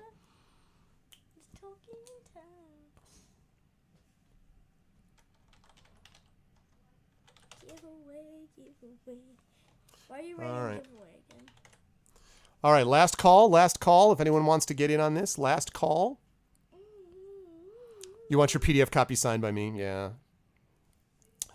The limits of electronics. I can actually probably I can sign it with that fake signature, you know, that they're like, oh, here, I'll use this signature, and it's like some person with an actual signature as opposed to whatever the heck I have. So yeah. Maybe I want it. Players, I'm afraid, are not eligible. That would be a little unfair. Players will get other things. Watermark it. I can watermark it. Yeah, I can probably watermark it. That's true. All right. So we've got that 12.5%. Yeah, I'm Axeman, Rollmaster. Really good turnout today. I was really happy with this as an opening session. And next session will be even cooler. So, all right. So here we go. The giveaway is going to be... Mythar is the winner. Mythar, you have won. Congratulations, Mythar. Because it says, Mythar, you've just won the giveaway. I don't see. Mythar, you've just won the giveaway. Thank you, Mythar. Congratulations. So what I need you to do is I need you to send me a Twitch private message. Do not whisper to me because whispers are going to pop up on my chat. So just send me a Twitch private message, please. Thank you for becoming an Arvanaut, Wolfstrike. Thanks for the follow. So just send me, Mythar, a Twitch private message, please. Again, not a whisper, a private message. And I will send back a code, a copy of the Player's Guide, the Player's Handbook. So congratulations. No, that was a deal only in your own mind, Dragon. I'm afraid that's a deal in your own mind. I should say, by the way, that my mods are eligible to win a copy of this if they so choose, just not the players for obvious reasons. Okay, so that's the deal with that. Now, the second giveaway, yeah, exactly. The second giveaway is going to go to this. This is the Lore Master's Guide. This is the Dungeon Master's Guide, basically, and it also has the bestiary. So it has stuff like the various beasts like this, for example. You got yourself the troll right here. You got yourself the spiders. You got yourself some awesome creatures in here in the Lore Master's Guide. So this, again, is a PDF copy of this. And the giveaway word for this is going to be... Cinnamon. No, sweetie, I love your name, but we want to do something. Let's do it this way. I don't see it. There we go. Giveaway keyword is cubicle. Giveaway keyword is Cubicle. This is for Cubicle 7. So if you want to win a copy of the Lore Master's Guide PDF, now, Mythar is not eligible for this. Just so you know, Mythar is not eligible. So do not enter, Mythar, for this because you already won one. So you are not eligible. But anybody else, unless you're a player of this campaign, is eligible to win this. And again, it is the Lore Master's Guide. And you will get a copy of this in PDF form. So... And again, thanks to Cubicle 7 for doing this. They are the best mods in the business. I know it. This is why I know. I don't deny it. I've always said as much.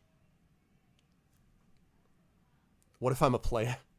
Well, listen, this is the one I really want. They're both cool. I mean, they're both cool, but, you know. A lot of what the Lore Master's Guide does actually is fill in stuff about the Player's Guide, and obviously the bestiary, and it gives some other clues about playing different things and stuff like that. So daughter knows how to hype it up. Yep. Yeah, my daughter, well, listen, my daughter, we just had her parent-teacher conference, the last one of the year. She is out of 3rd grade, so she's going to be in 4th grade in the fall. So she is in a whoop-it-up mood because summer has arrived, so she's excited. The best mods, and that's not rigged, too. That's right. Okay, last call for this one. Last call.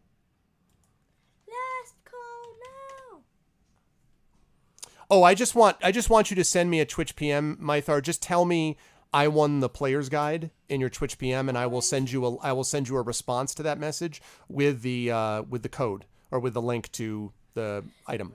So I will do that. So that's what I want. I can't wait. The info I want is just you telling me, hey, I won the Player's Guide. Just make sure you tell me the Player's Guide, not the Lore Master's Guide. All right, last call. All right, and...